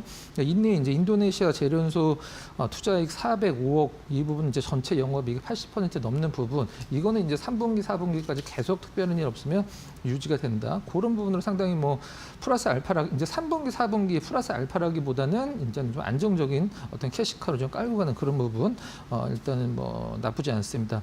제가 오늘 좀 중점적으로 말씀을 드리고 싶은 게 어떤 부분이었냐면 에코프로 BM 실적 발표를 하면서 좀 하단에 나온 내용이 있습니다. 그걸 이제 시장에서 별로 신경을 많이 안 쓰는 것 같은데 네. 재무 구조 개선을 위해 자금 조달 필요성을 면밀히 검토 중이다. 사실 이 부분이 나중에 또 좀 약간 그 돌발 변수 이제 주가가 상방으로 올라갈 때 허들이 될 가능성이 많거든요. 물론 뭐 증자라든가 이런 쪽으로 했을 때는 시장에서 반기는 건 아니긴 합니다만은 뭐 다른 쪽으로도 뭐 충분히 조달을 할 수 있는 부분이니까 그래서 재무 구조 개선을 위한 자금 조달을 어떤 방식으로 하느냐 이게 저는 가장 좀 시장에서 포커스를 맞춰야 될 부분이 아닌가라는 생각을 좀 하고 있습니다. 아직까지는 뭐 나오진 않았죠. 리튬 올라가는 리튬 가격은 최근에 하락세. 그다음에 니켈 때문에 영업이익이 좀 잘 빠졌는데 니켈 가격은 올라간 적이 없습니다. 바닥권에서 계속 기고 있어요. 둘 다 올라간다라고 하면은 뭐 그것만큼 더 좋은 게 없다라고 이제 볼 수 있겠습니다. 네. 자 차트 잠깐 보면서 말씀드려보도록 할게요. 전일 외국인 기관 굉장히 좋게 동시 순매수가 들어와서 큰 상승 보여준 이후에 오늘 올랐다가 이제 상승분을 반납을 했는데 오전이랑 오후랑 수급이 좀 바뀌었습니다. 오전에 외국인들 매도였었는데 지금 매수로 바뀌었고 기관은 이렇게 뭐 큰 찬을 좀 하지 않는 것 같아요. 차트로 봤을 때 아까 제가 말씀드렸던 게 어떤 부분이냐면 이 유미코어 그다음에 스미토모 이 두 이제 글로벌 양극재 기업들이 유럽 쪽 기반이긴 합니다만은 저점이나 지금 상승 폭이 에코프로 BM보다 월등하거든요. 그들 기업들은. 그래서 그들이 탁이 처지지만 않는다라고 하면 에코프로 BM도 뭐 중간에 뭐 쉬어갈 수도 있긴 합니다만 전체적인 업황이 바뀐다라는 뜻이니까 뭐 나름대로 좋은 흐름 뭐 기대를 할 수 있겠다. 이렇게 정리를 해보도록 하겠습니다. 네, 에코프로 BM 엇갈린 전망이 나타나고 있는데 자세히 분석을 해봤습니다. 앞으로 자금 조달 이슈 관련해서 어떤 소식이 나올지도 함께 주시해 보시면 좋겠습니다. 네, 첫 번째 특징주 만나봤고요. 두 번째 종목으로 넘어가 보시죠. 네, 풍산 이 종목 같은 경우는 어닝 쇼크 얼마 네. 전에 이제 발표했는데 오늘도 3% 가까이 내려가고 있습니다. 네. 어떻게 보십니까? 한때는 뭐 다른 방산주들 대비해서 6월 달서부터 최고 수익률을 기록을 했던 종목이기도 한데 사실 오늘 그 풍산이 시장에서 이슈가 됐다라기보다는 지난주 금요일 날 이슈가 됐었는데 아직은 반등이 좀 약간 그 소위 얘기해서 좀 약간 뜨뜻미지근하게 나와 있는 상황이라 한번 체크를 해보도록 하겠습니다. 우리가 보통 풍산을 볼 때 가장 먼저 무엇을 먼저 보냐면 구리 가격을 먼저 보거든요. 근데 구리 가격을 한번 체크를 해보고 관세 때문에 급락이 좀 나왔었죠. 그 다음에 방산 부분을 봐야 되는데 풍산은 좀 약간 뭐 안타깝긴 합니다만은 이 신동 부분과 방산 부분의 영업이익을 따로 발표는 안 하죠. 매출은 발표를 합니다. 일단 2분기 영업이익이 이제 뭐 굉장히 시장의 기대치에 못 미쳤기 때문에 지난주 금요일날 급락을 좀 했었는데 구리값도 좀 급락을 했고 2분기 실적 한번 좀 팩트로 한번 좀 살펴보면 뭐 매출은 뭐 사실 크게 늘 수 없는 구조긴 합니다만은 매출이 1조 2,940억, 한 1조 3천억 정도. 근데 이게 여기서 가장 중요한 게 뭐냐면 컨센이 1,100억 원이 넘었었는데 실질적으로 발표한 게 이제 900억대 초반을 발표를 해버리니까 여기서 이제 시장에서 실망감이 확 죽었죠. 만약에 컨센이 800억이었다 그러면 아마 올랐을 수도 있습니다. 뭐 구리 가격이 떨어지긴 했습니다만은 매출은 늘었습니다. 매출은 늘었고 영업이익은 뭐 많이 줄었죠. 이제 42%. 그럼 영업이익을 왜 줄었냐라고 했을 때 이제 풍산 쪽의 얘기로는 구리 가격이 올라가는 바람에 매출 원가가 증가를 했다. 이건 어떻게 보면은 사실 우리가 보통 구리 가격이 올라가면 풍산 가격이 올라가잖아요. 근데 구리 가격이 올라갔기 때문에 매출 원가가 올라갔다. 사실 이건 어떻게 보면 좀 약간 그런 기존에 좀 쌌을 때 샀었던 구리 가격으로 인해서 이제 이런 부분들이 재평가가 되고 해서 이제 레깅 효과로 얘기를 하는데 그래서 풍산 뭐 석유 가격이 올라가면은 우리가 보통 뭐 이런 그 석유화학 회사들이 올라가듯이 이건 좀 약간은 좀 아이러니인 것 같아요. 단기간에는 물론 뭐 영향이 미치긴 합니다만은 그 다음에 가장 중요한 게 구리관세 50%로 구리가 가격이 매겨진 역사상 처음으로 하루에 20%가 빠졌죠. 네. 그 부분 좀 약간 체크를 해보도록 하고 원래 풍산은 한 6월 달 전까지는 구리 가격 이퀄 풍산의 주가였었어요. 거의 95% 이상 연동을 하기 때문에. 근데 6월 달에 제가 여기에서 이걸 말씀드릴 때 구리 가격이 안 올라가는데 풍산이 올라가는 것은 시장이 풍산을 방산주로 인식을 하는 거다. 이렇게 설명을 드린 적이 있었었는데 같이 한번 체크를 해보도록 하겠습니다. 신동 부분, 방산 부분 모두 매출은 좋았는데 일단 영업이익은 발표를 안 하기 때문에 어느 부분에서 많이 빠졌는지 일단 뭐 구리 가격 얘기를 하는 거 보니까 신동 부분이 좀 약간 줄지 않았나라는 생각을 좀 하고 있습니다. 8월 7일서부터 일단은 15% 관세가 부과가 되기 때문에 뭐 영향은 있겠죠. 그 부분들이 시장에서 어떻게 받아들여지는지가 중요하고 이제 방산주기 때문에 뭐 구리 가격도 가장 중요하지만 방산주기 때문에 다른 그 여타의 방산주들의 분위기가 중요하겠죠. 일단은 그런 부분을 한번 체크를 해보면서 한번 차트 한번 잠깐 보도록 하겠습니다. 먼저 구리 가격을 한번 봐보도록 할게요. 네. 자, 구리 가격이랑 그 풍산 가격을 좀 합쳐 놓은 건데 제가 아까 말씀드렸듯이 구리 가격 이제 같이 연동이 됩니다. 이제 이건 뭐 약간 러프하게 나와 있는데 자세하게 보면 거의 똑같이 연동이 되는데 구리 가격은 별로 안 올랐는데 풍산 가격이 확 오른 부분 그 부분에서 이제 시장이 풍산이 이제 신동 부분만으로 시장이 이제 평가를 했었었는데 방산주로 평가를 하기 시작하면서 확 올라갔는데 최근에 급락했죠. 구리도 급락을 했고 같이 맞물려서 풍산도 내려갔는데 네. 이 일단 구리 가격이 좀 저점은 좀 잡은 듯한 느낌이에요. 더 떨어질 가능성은 좀 없긴 합니다. 그래서 풍산도 나름대로 저점을 잡긴 했는데 뭐 저점 잡는 게 중요한 게 아니라 떨어지는 것도 중요하지 않습니다. 다시 올라만 갈 수 있다면. 근데 기존의 방산주들이 조금 힘을 내주면 구리 가격도 나름대로 이제 저점에서 어떤 안정세를 취하고 있기 때문에 올라가면 좋죠. 사실 뭐 풍산 입장에서는 구리 가격이 올라서 영업이익이 덜 났다라고 하는데 구리 가격은 올라가는 게 좋습니다. 그래서 정리를 하면 풍산 주가 한번 잠깐 보도록 할까요? 네. 지난주 금요일 날 초급락이 나온 이후에 구리 가격 플러스 기대치에 못 미치는 영업이익 나와서 떨어졌는데 사실 올라간 거 대비해서는 좀 조정이 좀 급작스럽게 나와서 그렇지 그렇게 많이 빠졌다라고 보기 힘들죠. 근데 하루만 봤을 때 굉장히 많이 빠졌습니다. 나름대로 최근에 추가 하락은 좀 저지하는 듯한 느낌도 나오고 있고 수급적으로 봤을 때는 뭐 외국인들 기관 수급이 딱히 지금 좋아지진 않는데 오늘은 외국인들이 좀 약간 사고 있더라고요. 그러니까 정리를 하면 구리 가격이 반등이 나오는지 그리고 전반적으로 타 방산주들의 흐름이 좀 오늘도 좀 약간 조정권이긴 합니다만은 이제 반등 쪽으로 나오는지를 체크를 하면서 보시는 게 가장 좀 합리적인 전략이 아닐까라는 생각을 하고 있습니다. 네, 구리 가격과 크게 연동되는 만큼 앞으로의 흐름 지켜보는 게 중요할 것 같고요. 관세에 따른 영향도 함께 면밀히 주시해 보시죠.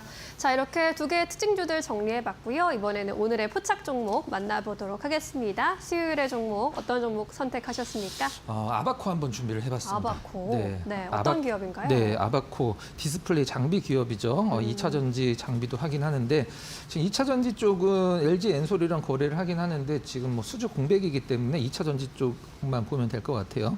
이제 디스플레이 장비 전문 제조 기업이다. 뭐 이제 이렇게 한 줄로 평가를 할 수 있는 기업이고 그럼 뭐를 하는 기업이냐? 일단은 뭐 진공 증착 시스템을 만드는 기업이다 이렇게 얘기를 하고 있는데 어떤 건지 잠깐 설명을 드려보도록 하겠습니다. 디스플레이에서는 이제 증착이 가장 중요한 공정이죠. 뭐 반도체도 마찬가지고 증착 장비가 뭐 거의 캐논 도끼 거는 1조 원에 육박할 정도로 굉장히 비싸거든요. 근데 그 이제 증착 공정을 진공으로 만들어서 각 공정마다 패널을 이송을 할 때 진공 시스템을 만들어주는 전 세계에서 거의 뭐 유일한 기업이라고 봐도 뭐 틀림이 없는 것 같은데 그 부분이 지금 매출이 굉장히 잘 나오고 있어요. 일단 우리나라 쪽은 뭐 좀 약간 그 멈춰 있는 듯한 느낌인데 중국 이제 BOE향 대규모 디스플레이 장비를 수주를 집중을 해서 매출이 뭐 역대급으로 나왔다. 뭐 이렇게 발표를 좀 했죠. 한번 살펴보도록 하겠습니다. 매출은 전년 동기 대비해서 160% 증가, 1,523억 매출 2분기죠. 영업이익은 387% 증가. 네. 일단 금액으로 따지면 159억. 상당히 뭐 좋게 발표한 거 치고는 주가 흐름이 좀 약간 뜨뜻미지근하긴 합니다. 일단 수주 잔고가 일단 5천억을 돌파를 했는데 수주 잔고를 기존에 갖고 있던 수주 잔고는 수주 잔고고 앞으로 추가로 수주할 수 있는 그 수주가 중요하죠. 일단 기업에서 발표한 것만 뭐 팩트로 말씀드리면 중국 V사 에 1,000억 정도 안팎 수주가 가능하다. V사 당연히 뭐 비전 옥스겠죠. 그 다음에 중국 C사 연내에 1,000억 정도 또 추가로 수주 가능. C사는 뭐 차이나 스타가 되겠죠. TCL 자회사. 네. 그래서 추가로 한 2,000억 정도 더 수주가 가능하다라고 이제 회사 쪽은 밝히고 있는데 뭐 2차 전지 쪽 밸류 체인에도 들어가 있긴 합니다만 지금 최근에 수주가 없기 때문에 이 부분 패스하도록 하고 유리기판도 유리기판 움직일 때 가끔 움직였는데 유리기판 패키징 쪽이죠.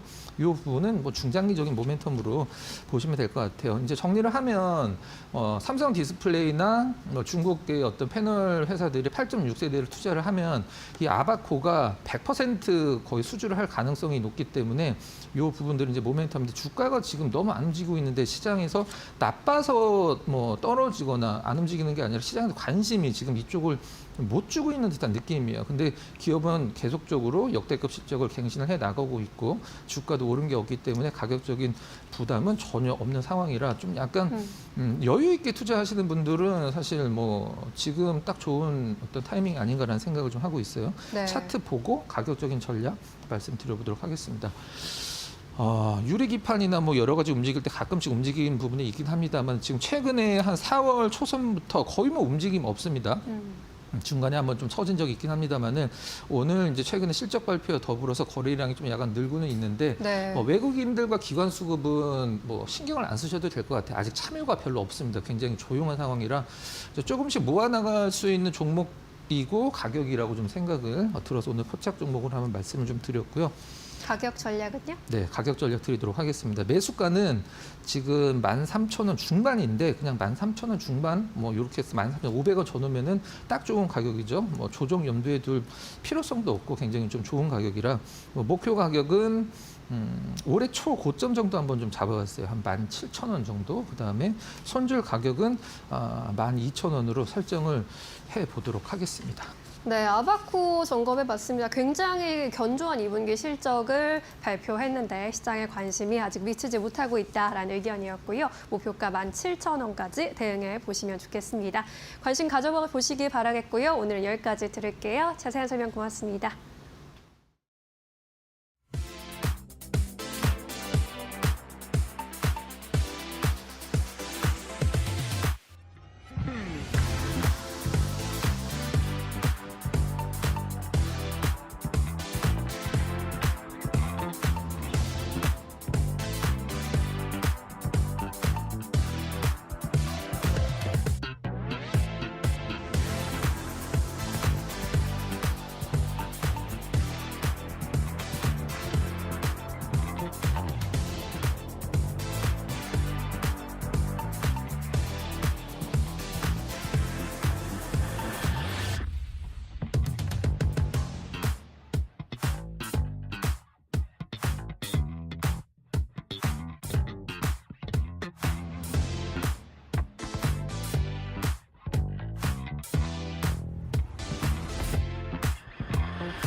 네, 시장 3시 구간 지나가고 있습니다. 키워드 통해서 시장 흐름 같이 한번 체크해 보시죠. 먼저 첫 번째 키워드 열어보면요. 원전부터 확인해 보도록 하겠습니다. 이재명 대통령과 트럼프 대통령의 정상회담 8월 말로 좀 추정되고 있다라는 이야기들 많이 나오고 있죠. 이때 이 대미 투자 2천억 달러에 대한 이야기들이 계속 나오고 있는데요. 이 원전이 제2의 마스가 프로젝트가 될 수 있다라는 기대감들 모이면서 오늘 원전 관련주들도 강세 흐름을 이어가고 있습니다. 특히나 미국 같은 경우는 이 3마일 원전 사고를 기점으로 해서 원전 건설에 대한 부분들이 많이 둔화가 되어 있기 때문에 협력이 계속해서 가능성이 있다라는 이야기들 많이 나오고 있는 상황이고요. 오늘 원전 관련주들 같이 한번 체크해 보시면요. 네, 오늘 두산 에너빌리티도 강세 흐름을 이어갔습니다. 역시나 대장주의 흐름 이어가고 있는 상황인데요. 2.3%대 강세 이어가고 있고요. 오늘 우진 같은 경우도 5.9%대, 현대건설 5%대 강세, 에너토크와 BHI도 4%에서 5%대 오늘 매수세 유입되고 있다는 점 체크해 보시면 될 것 같습니다. 다음 키워드 확인해 보시죠. 다음 키워드는 양자 컴퓨터 확인되고 있습니다. 오늘 미국 증권거래위원회에서의 소식에 따르면은 아마존에서 이 양자 컴퓨터 스타트업이죠. 아이온큐의 지분을 보유하고 있다는 소식 들어오면서 오늘 양자 컴퓨팅 관련한 종목들에도 매수세가 유입되고 있는 상황입니다. 아마존 같은 경우는 지금 아이온큐의 주식을 85만 4천 주가량 보유하고 있다는 소식 나왔고요. 한화로 따지면 477억 원 정도에 해당되고 있습니다. 아마존 역시나 미래 먹거리로 양자 컴퓨팅을 꼽았다라는 점에서 오늘 기대감도 유입되고 있는 상황이고요. 종목별 흐름 같이 체크해 보겠습니다. KCS 같은 경우 현재 구간 6%대 급등 이어가고 있고요. 딥마인드도 5.6%대, 엑스게이트 1.4%, 그밖에 파이버프로와 한국섬단 소재도 강부하권 움직임 연출되고 있습니다. 오늘 양자 컴퓨팅에도 매수세 유입되고 있다는 점 이렇게 확인되고 있습니다. 다음으로는 마지막 키워드 확인해 보겠습니다. 마지막 키워드는 전력 설비 확인되고 있는데요. 초과 변압기에 대한 수요 앞으로도 계속해서 이어질 것이다라는 전망들 나오면서 오늘 관련한 종목들의 매수세 유입되고 있습니다.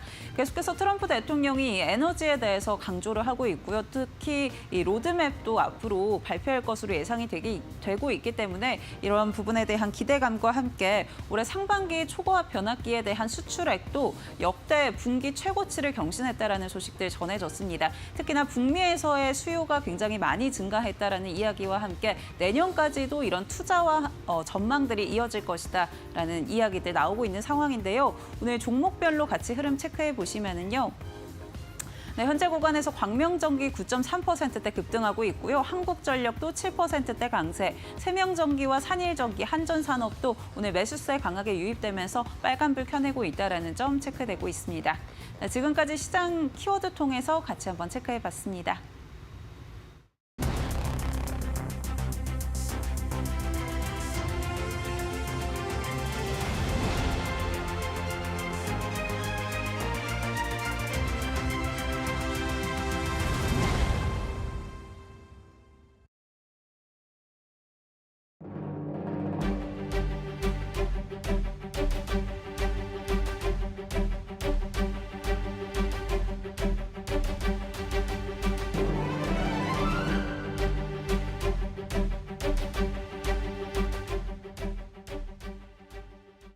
김동준의 스몰캡 시간으로 이어가 보겠습니다. 오늘도 우리 시장에서 진주처럼 숨어있는 가치를 많이 가지고 있는 중소형 개별 종목에 대해서 깊이 파헤쳐보는 시간으로 이어가 보도록 하겠습니다. 오늘 이 시간은요, 신한금융그룹의 김동준 부장 함께합니다. 안녕하세요. 네, 안녕하세요. 네, 반갑습니다. 오늘 저희가 파헤쳐볼 종목은요, 재평가 기대주라는 헤드라인을 갖고 있는 IT센 글로벌에 대해서 알아보고자 합니다. IT센 글로벌은 어떤 기업일까요? 예, 2005년에 설립이 됐고 네. 14년에 상장된 IT센 그룹의 사업 지주회사입니다. 근데 실질적으로 사업들은 계열사의 이관들을 거의 끝내서 별도 매출이 작기 때문에 IT센 그룹의 홀딩 컴퍼니다 이렇게 볼 수가 있겠습니다. 지배구조를 한번 살펴보면은 강진모 회장 외 특수관계인 지분이 25%를 IT센 글로벌에 대해서 점유를 하고 있고, IT센 글로벌은 계열사들이나 투자사들을 세 가지 형태로 지배하는 구조입니다. 첫 번째로는 KGI 홀딩스라는 SPC, 그러니까 투자를 위해서 설립된 회사입니다. 이 회사의 지분 50%를 갖고 이 회사를 통해서 한국금거래소 그리고 디지털 에셋이라는 회사, 금 관련 회사의 지분을 67%를 점유하고 있습니다.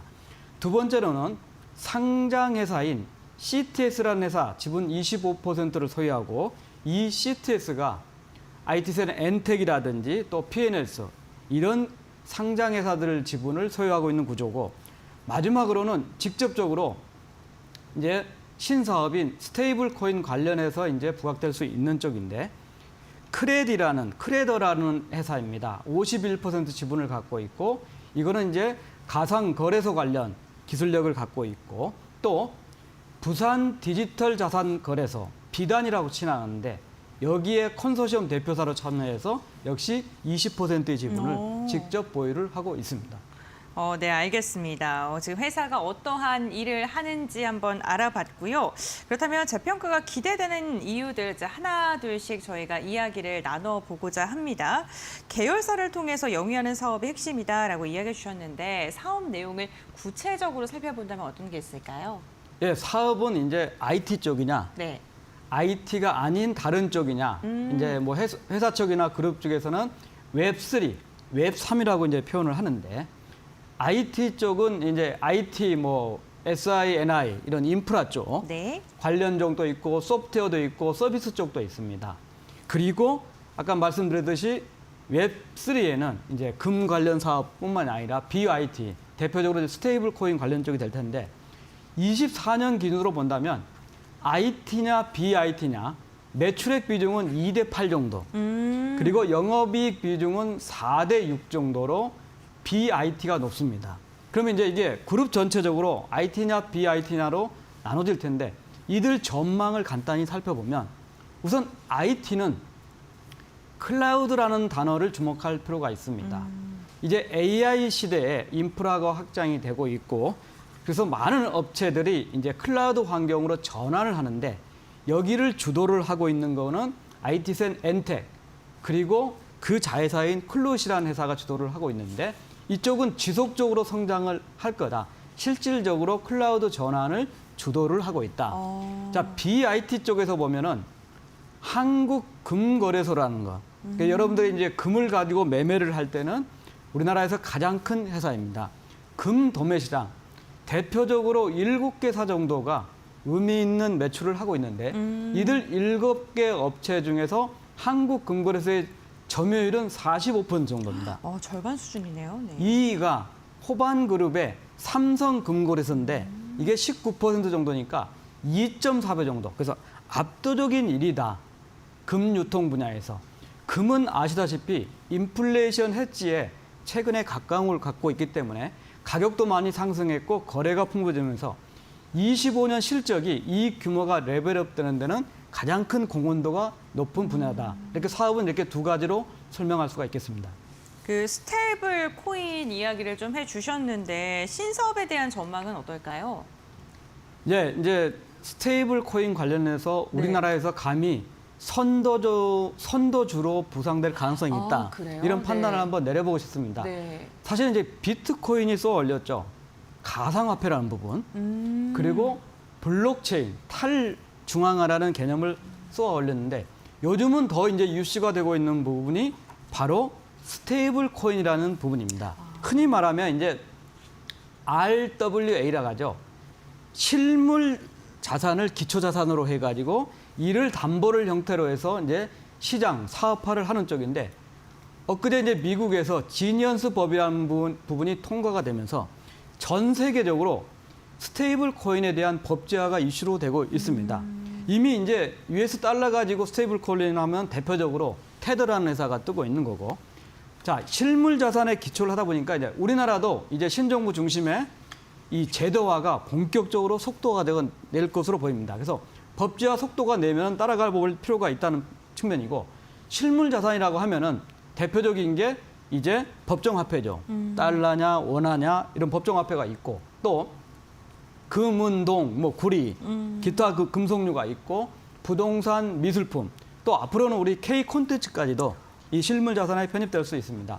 제가 모두에 감히 선도주로 부상할 개연성이 있다, 가능성이 네. 있다 하는 측면인데 세 가지 정도에 살펴보고 투자가들이 앞으로 이 부분을 좀 살펴봤으면 합니다. 첫 번째로는 노하우를 갖고 있습니다. 어떤 노하우? 말씀드렸듯이 이제 한국금거래소가 있고 디지털 에셋이 있고 지금은 비단으로 사업을 이관했지만은 조각투자, 그러니까 RWA 기반의 조각투자로 활성화됐던 센골드 이런 경험이 있다 하는 부분이고 또 51%의 지분을 갖고 있는 크레더라는 회사는 DEX죠. 분산거래소에 대한 기술력을 갖고 있다. 종합적으로 보면 계열사를 통해서 노하우를 갖고 있다. 특히 GPC라고 하죠. 여기서 G는 골드고 P는 패그. 그래서 금을 패그할 수 있는 그런 코인 관련해서는 경쟁력을 갖고 있고 글로벌리는 페이팔이 금연동 사업을 하고 있는 대표적인 회사입니다. 두 번째로는 비단이라고 합니다. BDAN이라고 이제 있는데 부산 디지털 자산 거래소라는 약칭입니다. 24년에 출범을 했는데 우리 이제 해수부의 이전 때문에 부산이 뜨거운데 부산은 우리나라에서 현재 블록체인의 규제 자유 특구에 유일하게 지정된 지역입니다. 24년에 11개 기업이 컨소시엄을 구성해서 이 비단을 결성을 했습니다. 매일경제 그리고 뭐 하나금융 계열사들 포함해서 어쨌든 IT센 글로벌은 이 컨소시엄의 대표사로서 적극적인 참여를 하고 있고 특히 최근에는 계열사에서 운영했던 조각투자의 대표적인 센골드를 이제 비단으로 넘겼기 때문에 앞으로 비단 관련 이슈 그리고 활성화된 사항 상반기에 크게 활성화됐다는 언론 보도도 있지만은 이게 주목받을 수 있는 사항입니다. 세 번째로는 제휴하고 협력이라는 말을 들 수 있습니다. 사실 스테이블 코인 이런 부분은 혼자 할 수가 없습니다. 다양하게 제휴를 해야 됩니다. 앞서 말씀드렸듯이 비단과도 제휴를 하고 있고 또 하나금 컨소시엄에 있는 하나금융을 포함해서 금융사하고도 해야 되겠지만 좀 더 앞으로는 지자체하고도 협력이 많이 필요한 상황이고 또 이미 글로벌을 지향해서 일본 관련 업체하고도 제휴를 갖고 있다. 그러니까 종합적으로 본다면 금이라는 특성, 그리고 비단이라는 이미 실물적으로 할 수 있는 실거래 기반을 갖고 있다고 하면은 이 사업화의 영역에서 충분히 앞서 나갈 잠재력이 있다. 그러면 이제 우리 정부가 법제화를 하고 그 법제화에 맞춰서 기업들이나 다양한 기업들이 적극적으로 발표를 할 텐데 여기에 주도적으로 나타날 수 있다는 거고 이게 특별하게 금 관련 그리고 비단 관련해서 더 선도업체로 부각될 수 있는 잠재력이 있는 게 아닌가 이런 판단이고 앞으로 이 부분에 주목해 볼 필요가 있습니다. 네, 알겠습니다. 실제로 관련된 노하우를 갖고 있고요. 협력 업체도 굉장히 튼튼한 업체들을 알고 있는 기업입니다. 앞으로의 가능성에 대해서 더 기대를 해보자라고 이야기를 해주시면서 스테이블 코인의 선도주다라고 표현을 해주시기도 하셨는데요. 그렇다면 현재 실적은 좀 어떨까요? 예, 이제 IT센 글로벌의 그동안 가장 큰 단점은 네.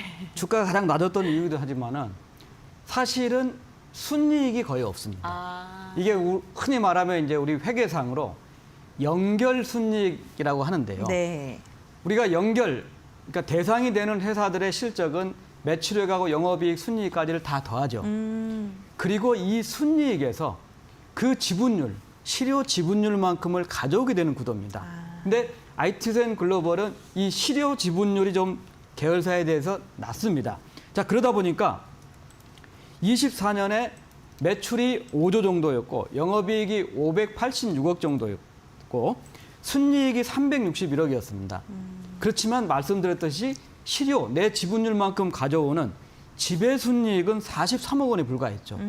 그러다 보니까 이제 주가 대 수익 비율, PER 지표상 계산이 거의 안 되는 상황이었습니다. 근데 25년부터는 말씀드렸듯이 IT 쪽의 실적들이 꾸준히 성장을 하고 클라우드 환경에서 금 거래소 쪽의 매출이 레벨업되면서 실적 전망을 본다면 25년에 5조 8천억, 26년의 경우는 금이 워낙 핫했기 때문에 26년에는 거래량을 다소 보수적으로 추정을 한 결과입니다. 그래서 영업이익이 586억에서 980억, 1000억 정도가 레벨업되면서 당연히 순이익도 700억대로 레벨업되고 무엇보다도 순수하게 PER 지표로 계산하는 연결상 지배 순이익이 200억 이상이 되는 구도가 됐다. 자, 이런 측면이 주가 대 수익 비율이 나오면서 이제 IT센 글로벌을 밸류에이션으로 평가해 볼 시기가 실적에서 보여주고 있는 상황입니다. 네, 알겠습니다. 점점 더 이익의 규모가 커지면서 이에 맞춰서 주가 역시나 반응을 할 것이다 라고 이야기해 주셨는데 오늘 현재 시점 기준으로는 2%가량 빠지면서 16,430원, 시가총액이 지금 3,800억 원가량의 거래가 되고 있고요. 6월 달만 하더라도 3만 원이 넘었었거든요. 지금 주가가 좀 최근에 급락세인데 앞으로의 전망이라던가 투자 전략은 어떻게 잡으면 좋을까요? 예, 금하고 스테이블 코인 두 가지 이슈가 주가를 슈팅을 시켰죠. 네. 10,000원대였던 주가, 15,000원대 주가가 33,000원까지 네, 슈팅을 맞습니다. 했었습니다. 지금은 이제 50% 이상 빠져 있습니다. 과연 이제 고민을 좀 해야 되는 상황이죠. 많이 올랐지만 많이 빠진 주식 중에 하나인데 말씀드렸듯이 실적은 단단하다. 이익 규모가 레벨업 됐다. 그리고 밸류에이션상 25년 기준 지금 PER 대 주가 대 수익 비율이 17배 정도니까 이제는 비싼 주가가 아니다. 성장주이기 때문에 이런 판단을 갖고 있는 거고 두 번째로는 외국인 지분율은 2%에서 8%로 높아졌습니다. 물론 롱 온리 투자보다는 패시브 형태, 시가총액이 많아지니까 높아졌던 투자가로 해서 그런지만 일단 외국인이 상당 부분이 좀 매물을 좀 소화해줬다는 측면입니다. 마지막은 기관 투자가들 유입이 크게 되지 않은 상태에서 개인들의 신용 거래를 한번 살펴봤습니다. 신용에 대한 잔고가 40만 주 정도 되었던 게 주가가 오르기 직전 15,000원 정도일 때는 83만 주까지 신용이 높아져 있습니다. 이게 이제 3만 원 이상으로 슈팅을 하면서 지금 신용은 다시 상승하기 전인 46만 주 정도로 낮아진 상태입니다. 앞으로 주가가 방향성만 바꾼다면 충분히 신용거래도 유입이 되고 외국인들도 사지 않을까. 말씀드렸듯이 이익 규모 레벨업이 실적 공시를 통해서 나타나고 두 번째는 우리나라가 법제화를 시작하는 스테이블 코인 중에서 좋은 환경을 가져가고 있고 사업 모델이 구체화된다면 충분히 주가가 그동안 50% 빠진 게 우측, 우상향할 수 있는 방향으로 바뀐다. 이게 수급에도 긍정적인 영향을 하면서 재평가가 시작되는 개념으로 볼다. 이런 판단입니다. 네, 알겠습니다. 오늘 IT센 글로벌에 대해서 김동준 부장과 이야기를 나눠봤습니다. 재평가가 기대되는 기업이다라고 이야기해 주시면서 이익 규모의 확장 그리고 신사업인 스테이블 코인의 선도주로서 부각을 받게 된다면 수급이 언제든 열려있다라고 이야기를 해주셨습니다. IT센 글로벌 앞으로의 방향성 기대해 보도록 하겠고요. 오늘 말씀은 여기까지 듣도록 하겠습니다. 부장님 고맙습니다. 감사합니다.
트럼프발 관세 전쟁 이후 증가세를 보인 미국의 7월 관세 수입이 290억 달러를 넘어서며 월간 최대치를 기록했다고 폭스비즈니스가 4일 보도했다. 미국 재무부에 따르면 올해 들어 누적 관세 수입은 1,520억 달러를 넘어섰다. 관세 수입은 4월 174억 달러, 5월 239억 달러, 6월 280억 달러로 매달 급증하고 있다. 뉴욕타임스는 올해 1월부터 7월 미국의 관세 수입이 전년 동기에 거의 2배에 달한다고 전했다. 전 세계를 상대로 한 미국의 상호 관세는 오는 7일 발효된다. 당초 이달 1일부터 시행 예정이었지만 CBP 준비를 이유로 일정이 연기됐다. 폭스비즈니스는 미국 기업들이 납부한 관세가 결국 제품 가격 인상으로 이어져 소비자에게 전가되고 있다고 지적했다. 분석가들은 향후 10년간 2조 달러 넘는 관세 수입이 추가로 발생할 수 있다고 보고 있다.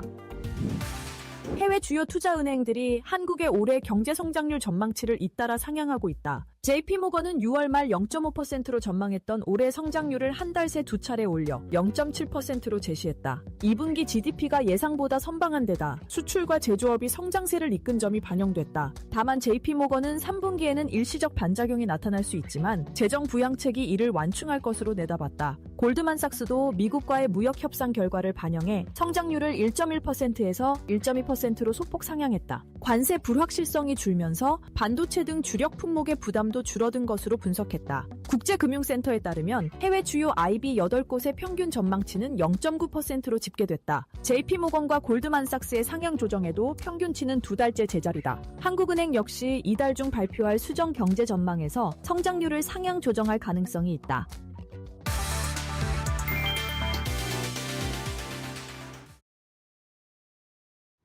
네, 장마감 동시효과 구간에 들어와 있습니다. 라스트 찬스로 이어가 보도록 하겠습니다. SP인베스트 이주호 본부장 그리고 SK증권 영업부 금융센터 이창원 차장 모셨습니다. 어서 오십시오. 네, 오늘 간밤에 이제 뉴욕 증시 하락을 어떻게 소화해 줄지가 관건이었는데 그래도 하락을 잘 방어해내지 않았나라는 생각도 듭니다. 본부장님께서는 시장 어떻게 바라보셨을까요? 네, 어제 미국 ISM 서비스업 PMI 지표 둔화에 대한 부분들이 반영이 되면서 미증시는 하락 마감을 했는데 오늘 국내 증시는 그나마 좀 잘 버텨주면서 보합권에서 마감했다라고 보고 있습니다. 네. 특히나 이제 ISM 서비스업 PMI 지표 둔화에 이어서 비제조업 물가지수가 상회를 하면서 이 부분이 결국에는 스태그플레이션에 대한 우려, 지금 미국에 대한 물가가 아직 내려오지 않는 상황에서 만약에 경기 둔화에 대한 부분들이 된다면 스태그플레이션 우려가 계속적으로 나오게 되기 때문에 이 부분에 있어서 좀 미증시가 하락 마감했지만 국내 증시는 잘 버텼다. 그리고 이제 트럼프 대통령이 반도체와 의약품에 관세를 다음 주에 부과할 예정이다라고 했는데 사실 이거에 대한 불확실성도 지금 한몫하고 있는 것 같습니다. 반도체 섹터 같은 경우는 이러한 소식 때문에 지금 힘을 전혀 내지 못하고 있고요. 특히나 이제 몇 %가 부과될지 모르는 상황, 이 불확실성 때문에 많은 시장 참여자들이 뭐 반도체도 15%일지 20%일지 아니면 그 이상일지 이거에 대한 우려 속에서 지금 삼성전자와 SK하이닉스가 힘을 내지 못하다 보니까 대부분의 지금 반도체 종목군들이 좀 지지부진한 흐름을 이어가고 있는 상황입니다. 이 와중에 또 의약품 관세 같은 경우도 2028년까지 최대 250%까지 인상한다라는 얘기가 나오기 때문에 사실 제약바이오 쪽 기업들이 지금 미국 시장에다가 생산 기지를 확보하는 그런 움직임들이 조금씩 나오고 있거든요. 그렇기 때문에 이러한 흐름도 지켜봐야 될 것 같고요. 사실 어제부터 우리 시장에서 강하게 올라오는 쪽이 바로 2차 전지인 것 같습니다. 네. 삼성 SDI와 LG엔솔을 비롯해서 이제 에코프로비엠이 호실적 발표하면서 좀 올라왔는데 사실 호실적이 나오긴 했지만 시가총액 대비해서 뭐 영업이익률은 턱없이 낮은 상황입니다. 그렇기 때문에 이게 지금 추세를 전환하고 되돌린다 이렇게 판단하시기보다도 조금 더 보셨으면 좋겠고요. 2차 전지 쪽을 보신다고 한다면 EV 쪽보다는 ESS 쪽으로 좀 사업이 확장되는 부분들 이런 쪽으로 좀 움직임 체크하시면서 대응해 보시는 게 어떨까 이렇게 생각하고 있고 최근에 삼성 SDI 밸류체인을 가진 기업들 특히나 대표적으로 한중 NCS 그리고 신흥 SEC 이런 종목군들이 지금 좋은 흐름 보이고 있기 때문에 삼성 SDI 밸류체인을 가진 기업들 위주로 한번 집중해 보시면 좋을 것 같습니다. 네, 2차 전지 업황이 완전히 좀 돌아오는지를 확인하고 들어가도 나쁘지 않겠다라는 의견 주셨고요. 그 안에서 집중해 볼 만한 종목들 짚어주셨으니까요. 잘 참고해 보시면 좋겠습니다. 네, 차장님께서는 오늘 시장 어떻게 바라보셨을까요? 걱정스럽게 약간 보긴 봤습니다. 우선 어제 미국의 ISM 서비스업 PMI 지수의 부진이라고 하는 것과 반도체와 의약품에 대한 트럼프 대통령의 관세 부과 발언. 당연히 우리 시장이 좋기는 조금 어렵지 않을까라고 생각을 했는데 시장이 코스피 기준으로는 3,180포인트, 선물지수 기준으로는 428.40포인트 여기를 오전 10시 정도까지 계속 밀려고 하는데 안 밀립니다. 선물시장에서 외국인들이 딱 지금 버티고 있었던 거죠. 그리고 후반으로 가면 갈수록 조금씩 시장이 나아집니다. 제가 최근에도 계속 시장을 보면서 우리가 방송에서도 이야기를 드렸지만요. 시장이 지금 조금 더 혹은 점점 더 단순화되는 것 같습니다. 외생 변수에 따른 충격으로 인해서 우리 증시가 무너지는 경우는 거의 없다라고 보여지고요. 내생 변수에 의해서 시장은 지금 계속해서 올라가고 있는 그런 상황입니다. 세제 개편안, 정부가 다시 한번 어떤 이야기를 내놓을지는 알 수는 없습니다만 대주주 양도세에 대한 부분은 조금 확대할 가능성이 아무래도 높게 점쳐지고요. 지난해부터 밸류업 프로그램이 조금 더 확장이 되는 가운데 올해 각 상장사들의 자사주 매입과 소각, 배당 성향의 확대, 그 모든 것들이 본격적으로 반영이 되는 시점은 올해가 아닐까라고 보여집니다. 그리고 현 정부가 들어오면서 여기에 대한 부분을 더욱 강화하려고 하죠. 그렇다면 시장은 구조적으로 변화 흐름을 보이고 있는 이런 양상인데 굳이 여기에서 고점이다라고 생각을 하기보다는 역시나 완전히 새로운 활력이 될 만한 여러 가지 부분을 토대로 신고가는 결국에는 간다라고 보여집니다. 제가 방송을 할 때마다 계속 신고가 이야기하는 것은 전체적으로 시장 분위기가 너무나 괜찮기 때문이고요. 네. 조금 전에 우리 뉴스에도 잠깐 나갔지만 미국이 이번 관세로 인해서 재정 적자가 상당 부분 줄어들고 월간 기준으로 무역 수지가 지금 흑자를 보이고 있는 그런 이야기가 나왔습니다. 이게 트럼프 1기 때와 지금 차이가 있죠. 트럼프 1기 때는 우리나라도 그렇고 중국이라든지 기타 대만이라든지 기타 국가의 주가 흐름은 좋지 않았습니다. 미국만 당시에는 상당 부분 괜찮았습니다. 그런데 지금은 전반적으로 다 좋은 거죠. 경제가 전체적으로 지금 성장하고 있는 이런 상황이기 때문에 주식시장이라고 하는 게 크게 흔들릴 만한 이유도 저는 없다라고 보입니다. 그런 면에서 시장은 우리가 계속해서 긍정적으로 보자. 그렇게 이야기 전해드리겠고요. 몇몇 섹터가 눈에 들어오는데 네. 오늘 가장 눈에 들어오는 거는 관광 쪽이었습니다. 항공은 의외로 역시나 못 가는데 노랑풍선이라든지 참 좋은 여행, 아무래도 중국향 무비자 이게 이슈가 되면서 한 단계 더 올라가는 그런 모습입니다. 정부가 어떻게든 산업을 키울 수 있을 만한 여러 가지 부분들 혹은 여기에 가해지는 제재들을 최대한 줄여 나가려고 하는 그런 모습입니다. 그렇기 때문에 오늘 여행주의 주가 흐름도 괜찮았고요. 그렇다면 중국을 기반으로 활동을 하고 있는 여러 가지 많은 기업들, 대표적으로 화장품도 될 수가 있고요. 엔터가 될 수도 있고요. 또 조금은 나아질 수도 있는 항공이 될지도 모르겠습니다. 숙박, 카지노 전부 다 여기에도 다시 한번 기회를 줄 수 있다라는 생각이 들었던 오늘 시장이었습니다. 네, 시장에서 순환매가 그래도 건강하게 나타나고 있고 그동안 못 갔던 섹터들도 주목받는 흐름 보여지고 있기 때문에 앞으로의 흐름도 또 긍정적으로 보셔도 괜찮을 것 같습니다. 현재 구간에서 코스피 지수는 보합권 흐름 나타내고 있고요. 네, 현재 3,201포인트 지나가고 있습니다. 코스닥의 경우에도 803포인트까지 장 막판에 다시금 상승폭을 더 더해주는 모습 확인이 됐습니다. 코스피 200의 경우에도 보합권 마감 예상이 되고 있습니다. 오늘 유가증권 시장에서는 어제와 정반대로 외국인과 기관의 수급이 좀 빠져나갔습니다. 외국인이 현물에서 1,000억 원 가량의 매도 우위 기록했고요. 기관은 300억 원대의 매도 우위였습니다. 개인은 나홀로 700억 가까이 순매수세 기록했습니다. 오늘 코스닥에서는 기관의 순매수세 확인이 됐고요. 개인과 외국인은 소폭의 매도 우위 기록했습니다. 오늘 개인이 700억 가까이 매도 우위 기록합니다. 우리 시장 마감합니다.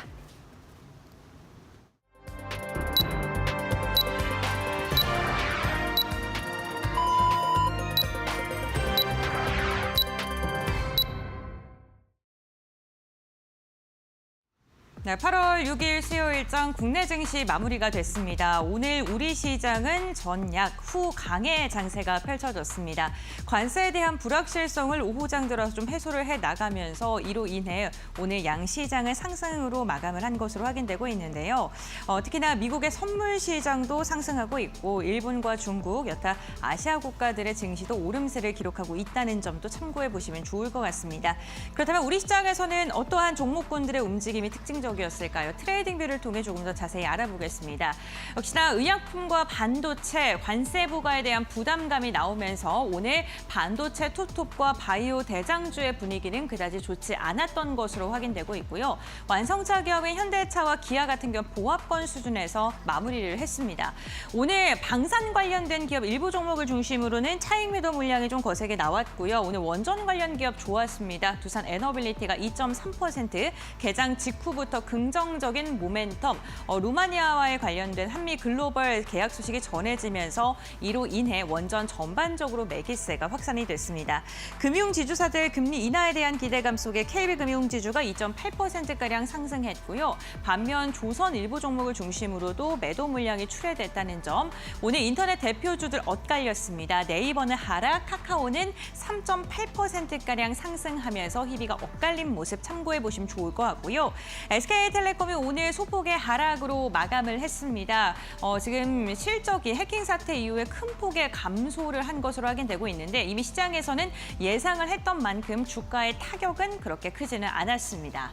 네, 다음으로는 코스닥 시가총액 상위 종목들 트레이딩 뷰를 통해서 알아보도록 하겠습니다. 계속해서 실적 발표가 나오고 있습니다. 현대홈쇼핑 같은 경우에는 지금 2분기 영업이익이 지난해 대비 한 10%가량 감소한 것으로 확인되면서 역시나 주가도 부진한 움직임이고요. 오늘 코스닥에서는 바이오 관련 기업들 일부 종목으로는 시세가 굉장히 강하게 나온 것으로 확인되고 있습니다. 펩트론이 오늘 6%가량 상승하면서 오늘 강한 오름세가 나왔고요. 미용 관련 기업들, 화장품 기업들이 코스닥에서 굉장히 좋았습니다. 휴젤이 오늘 실적을 발표했는데 정말 좋은 실적 나왔죠. 4%가량 상승했고요. 파마리서치도 6%, 클래시스도 2%가량의 오름세가 포착이 됐습니다. 2차전지 에코프로 BM과 에코프로 엇갈린 움직임 나왔는데 최근에 많이 올랐습니다. 오늘까지도 BM은 시세를 이어가는 모습이었고요. 반도체 소부장단에서는 다소 엇갈린 움직임 나왔는데 테크윙은 보합권이고 리노공업은 0.7%가량 빠진 채 마감을 했고요. 서진시스템은 오히려 2%가량 상승했습니다. 오늘 엔터주 그리고 화장품 관련 기업의 움직임이 굉장히 좋았습니다. 거기에다 여행과 카지노까지 해서 중국의 무비자 입국 허용에 대한 기대감이 고스란히 반영이 됐는데 SM 실적 잘 나왔죠. 전년 동기 대비 90% 이상 이익 실현을 지금 한 것으로 확인되고 있는데 JYP 엔터랑 YG까지도 동반돼서 움직였고요. 디어유 같은 경우에는 무려 8%가량의 강한 상승 보이면서 마무리가 됐고 게임주들도 일부 종목을 중심으로는 강한 매수세가 유입된 것으로 확인되고 있습니다. 그렇다면 지수단에서는 어떻게 마감했을까요? 함께 살펴보겠습니다. 네, 결국에는 유가증권 시장이 보합권까지 들어선 채 마감을 했습니다. 3,198포인트에서 종가를 체결했고요. 다만 동시호가 상황 속에서는 3,200선까지도 좀 도전하는 듯 하다가 윗꼬리를 살짝 달았습니다. 다만 오늘 반도체 그리고 의약품이 약했기 때문에 코스피 200 같은 경우 오히려 빠진 채 마감을 했고요. 코스닥도 오늘 800포인트 넘어선 채 마감하는 데 성공을 했습니다. 다음으로는 수급 상황 함께 살펴보겠습니다. 유가증권 시장 확인해 보시죠. 오늘 외국인과 기관이 즉각 유가증권 시장에서 매도를 했고요. 개인이 소폭의 물량을 담아냈습니다. 다만 수급적인 측면에서 보시는 것처럼 시장에서는 경계감이 조금 많이 나오고 있는 모습이고요. 3거래일 만에 매도로 외국인과 기관이 전환했습니다. 코스닥도 함께 살펴보시죠. 코스닥에서는 오늘 개장 직후부터 기관의 매수세가 꾸준히 들어왔고요. 3거래일째 기관이 유입되고 있고 외국인 같은 경우 정말 소폭의 순매도가 나오고 있습니다. 현물 시장에서 외국인 매도하고 있는데 오늘 선물 시장에서는 사들이고 있다는 점도 참고해 보시면 좋을 것 같습니다. 시가총액 상위 종목 함께 알아보겠습니다. 유가증권 시장 1위부터 5위입니다. 일제히 하락했고요. 지금 반도체와 바이오가 트럼프 관세에 대한 부담감 때문에 빠졌기 때문에 전반적으로 약했고 하나 에어로스페이스 오늘 차익 매도 물량 나오면서 2.6% 조정받았습니다. 6위부터 10위 함께 보겠습니다. 네, 오늘 KB금융 2.8% 금리 인하에 대한 기대감, 두산 에너빌리티가요 2% 넘게 상승을 했는데요. 루마니아 소식뿐만 아니라 나사가 달에 2030년까지 원자로를 설계한다라는 소식이 전해지면서 막판까지 원전주도 힘이 좋았습니다. HD 현대중공업은 소폭의 상승으로 마감했습니다. 다음으로는 코스닥 시가총액 상위 종목 살펴보시죠. 네, 코스닥 오늘 희비가 엇갈리는 모습이었는데 알테오제는 빠졌지만 파마리서치가 5위권까지 올라오면서 오늘 6% 강세로 마감을 했고요. 에코프로 그룹주들 안에서도 엇갈린 모습 에코프로 BM이 오늘 긍정적인 리포트가 계속 나오면서 강한 상승 나오다가 윗골이 달면서 마감을 했습니다. 6위부터 10위도 함께 살펴보겠습니다. HLB가 2%가량 빠지면서 장중 저점 부근에서 마감했고요. 리가켄바이오 7%가량의 강세, 휴젤도 4.5% 오름세가 확인이 되면서 미용 관련 기업들 그리고 기술력을 갖고 있는 바이오 종목은 오늘도 힘이 괜찮았고요. 삼천당제약은 오히려 소폭의 하락을 하면서 비만 치료제 관련 기업들도 좀 엇갈린 모습 나타났다는 점 체크해 보시면 좋을 것 같습니다. 네, 이렇게 오늘 국내 증시 마감 상황 확인해 봤고요. 외환 시장은 어떻게 흘러갔는지 알아보도록 하겠습니다. 대신증권의 김동영 연구원 연결해 보겠습니다. 안녕하십니까? 안녕하세요. 네, 반갑습니다. 오늘 환율 시장은 어떻게 흘러갔을까요? 네, 우선 전일 뉴욕 외환시장에서 달러 인덱스 98.78로 소폭 반등해서 마감했습니다. 원 달러 같은 경우에는 1,388원으로 전일 마감을 했는데 저번 주 고용 지표로 달러가 급락한 이후에 기술적 반등세로 상승을 했다고 보여지고요. 미국 7월 ISM 구매자 관리 지수가 전에 나온 거가 있는데 50.1로 예상보다 하회하자 상승폭을 반납하고 다시 횡보하는 쪽으로 전환했습니다. 특히 세부 지표 중에 가격 지수의 물가 상승이 크게 나타나자 이제 스태그플레이션 우려가 커져서 그 부분에서 달러가 다시 조정을 좀 받았는데요. 우선 주요 경제 지표로는 그 뉴스가 있었고 트럼프가 반도체와 의약품에 대한 관세를 다음 주에 발표한다는 내용이 또 있었고 인도와 스위스에 대한 압박도 지속하고 있습니다만 관세 쪽의 대부분의 것들이 큰 부분들이 좀 협상을 많이 이루어진 이유라서 전반적인 시장 영향력은 좀 줄어들었다고 볼 수 있습니다.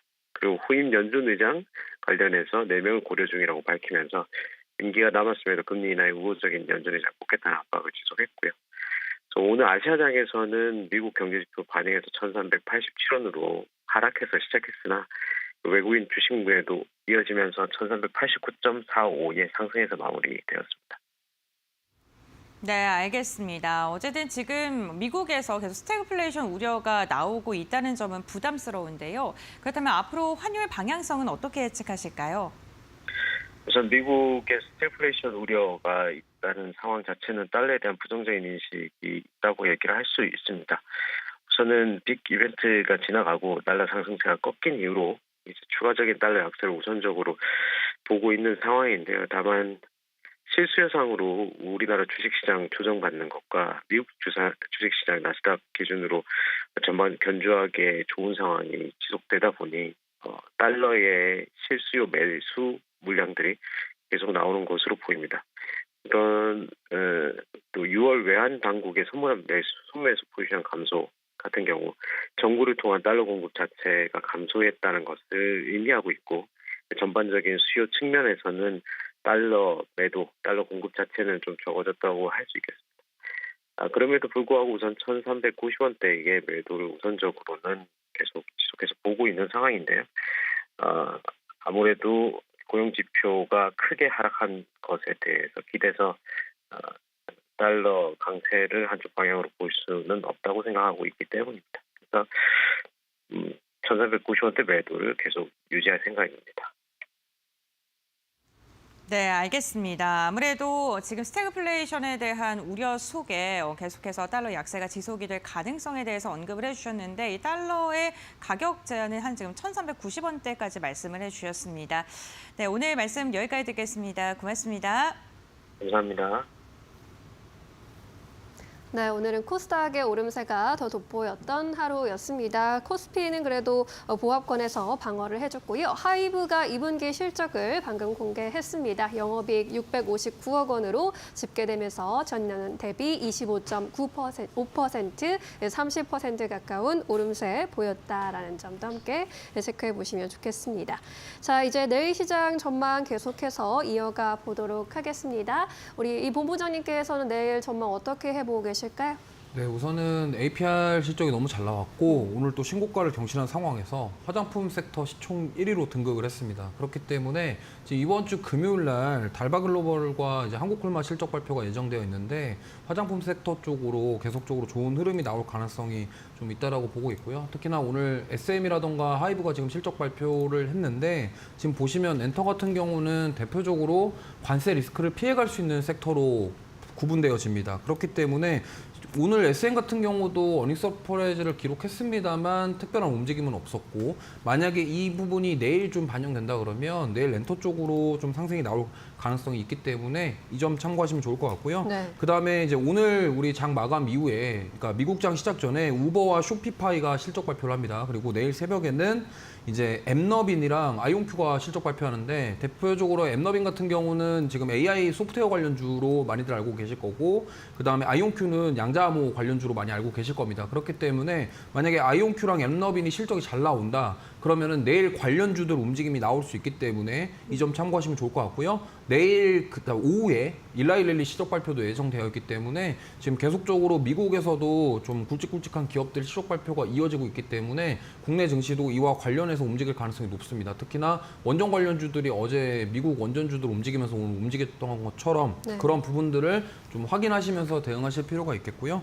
시장이 막 그렇게 나쁘거나 이러진 않을 것 같은데 만약에 좀 우리가 예상하지 못했던 만약에 미국에서 뭐 갑자기 트럼프 대통령이 뭐 이렇게 관세 막 어떻게 하겠다 이렇게 네. 얘기 나오면은 또 시장이 주춤할 수 있기 때문에 이 점은 꼭 계속적으로 아침에 일어나셔서 좀 미국 증시 상황들을 체크를 하셔야 될 것 같고 지금 보면은 국내 증시 같은 경우는 코스피는 3,200선 그리고 코스닥은 800선 부근에서 계속 등락을 거의 보이면서 거의 횡보하고 있는 상황이거든요. 그렇기 때문에 아직까지 좀 어떤 뚜렷한 방향성이 나오기보다도 지금 여러 가지 대내외 불확실성들 이런 여러 가지 것들이 해소가 되고 나서 방향을 잡을 가능성이 높기 때문에 일단은 지금 그러면은 이슈라던가 뉴스, 실적 이런 것들에 조금 섹터라던가 종목 쏠림 현상이 일어날 수 있다. 그리고 당분간 종목 장세가 계속적으로 될 가능성이 높다라는 점을 참고하시면서 대응하시면 좋을 것 같습니다.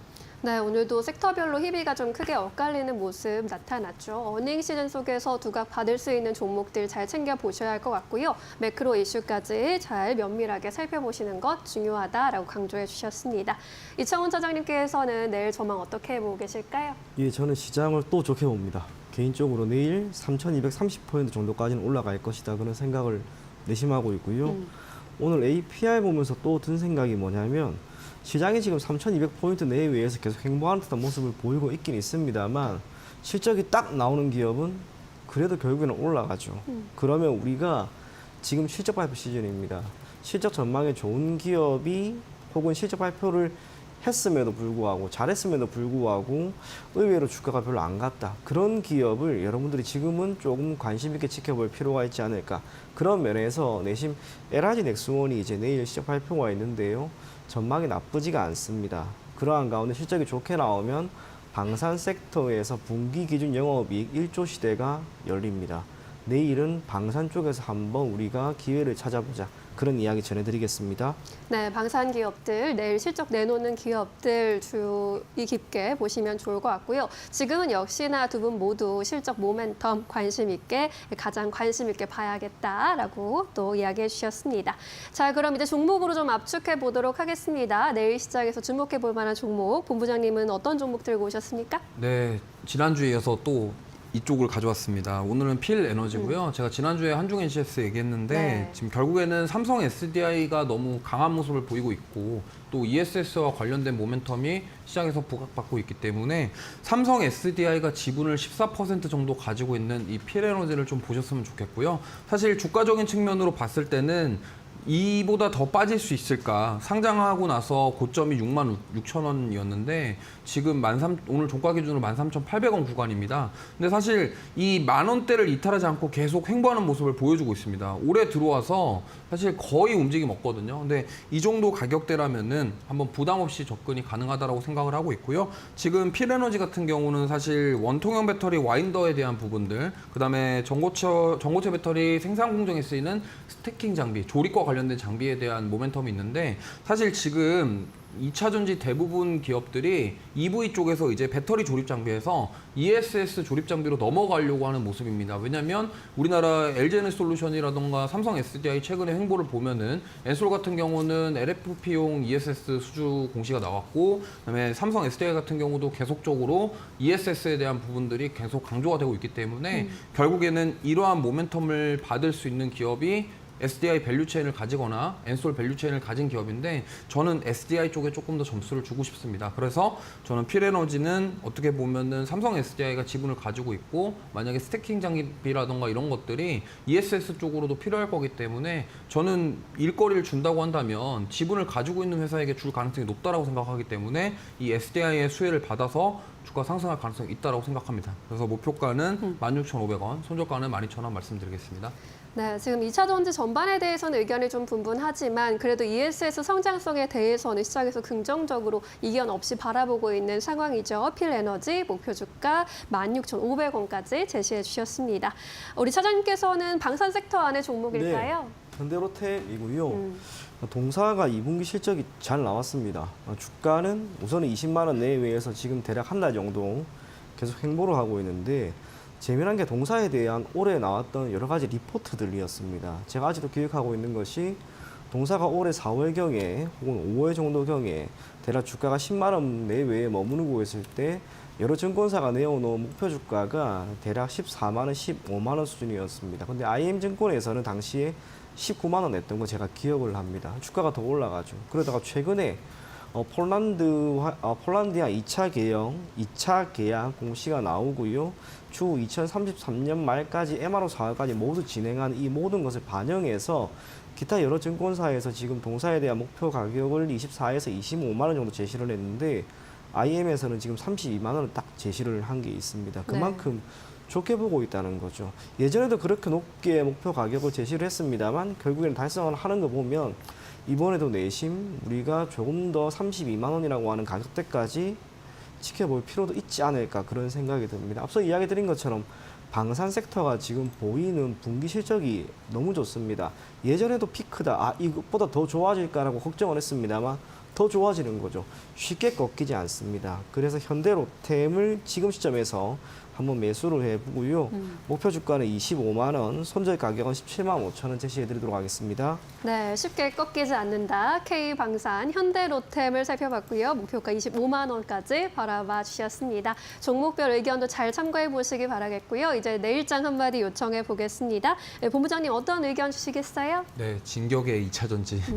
더 갈 수 있다라는 말씀을 좀 드려보겠고요. 네. 2차 전지 쪽 상승세에 주목하시면서 사실 가격 부담이 가장 없는 섹터이기도 합니다. 그동안 EV 쪽에 대한 업황에 대한 부분이 너무 안 좋았기 때문에 만약에 그 부분을 ESS 쪽으로 상쇄시키면서 앞으로 원통형 배터리라던가 전고체 배터리 모멘텀까지 기대해 볼 수 있기 때문에 2차 전지는 지금 좀 적극적으로 한번 도전해 보셔도 괜찮을 것 같다라는 말씀 드리겠습니다. 네, 지금 2차 전지를 볼 때다라고 강조해 주셨습니다. 차장님께서는 어떤 메시지 주시겠어요? 예, 실적에 주목하자. APR 보면서 또 한 번 느낍니다. 실적 잘 나오는 기업, 지금 시장이 좋기 때문에 결국에는 주가가 오를 것 같습니다. 실적이 잘 나오는 기업 여러분들이 계속 관심 가지면 좋을 것 같습니다. 네, 결국에는 실적 모멘텀이 가장 강할 것으로도 또 이야기해 주셨습니다. 두 분 의견 잘 참고해 보시길 바랄게요. 여기서 그만하겠습니다. 고맙습니다.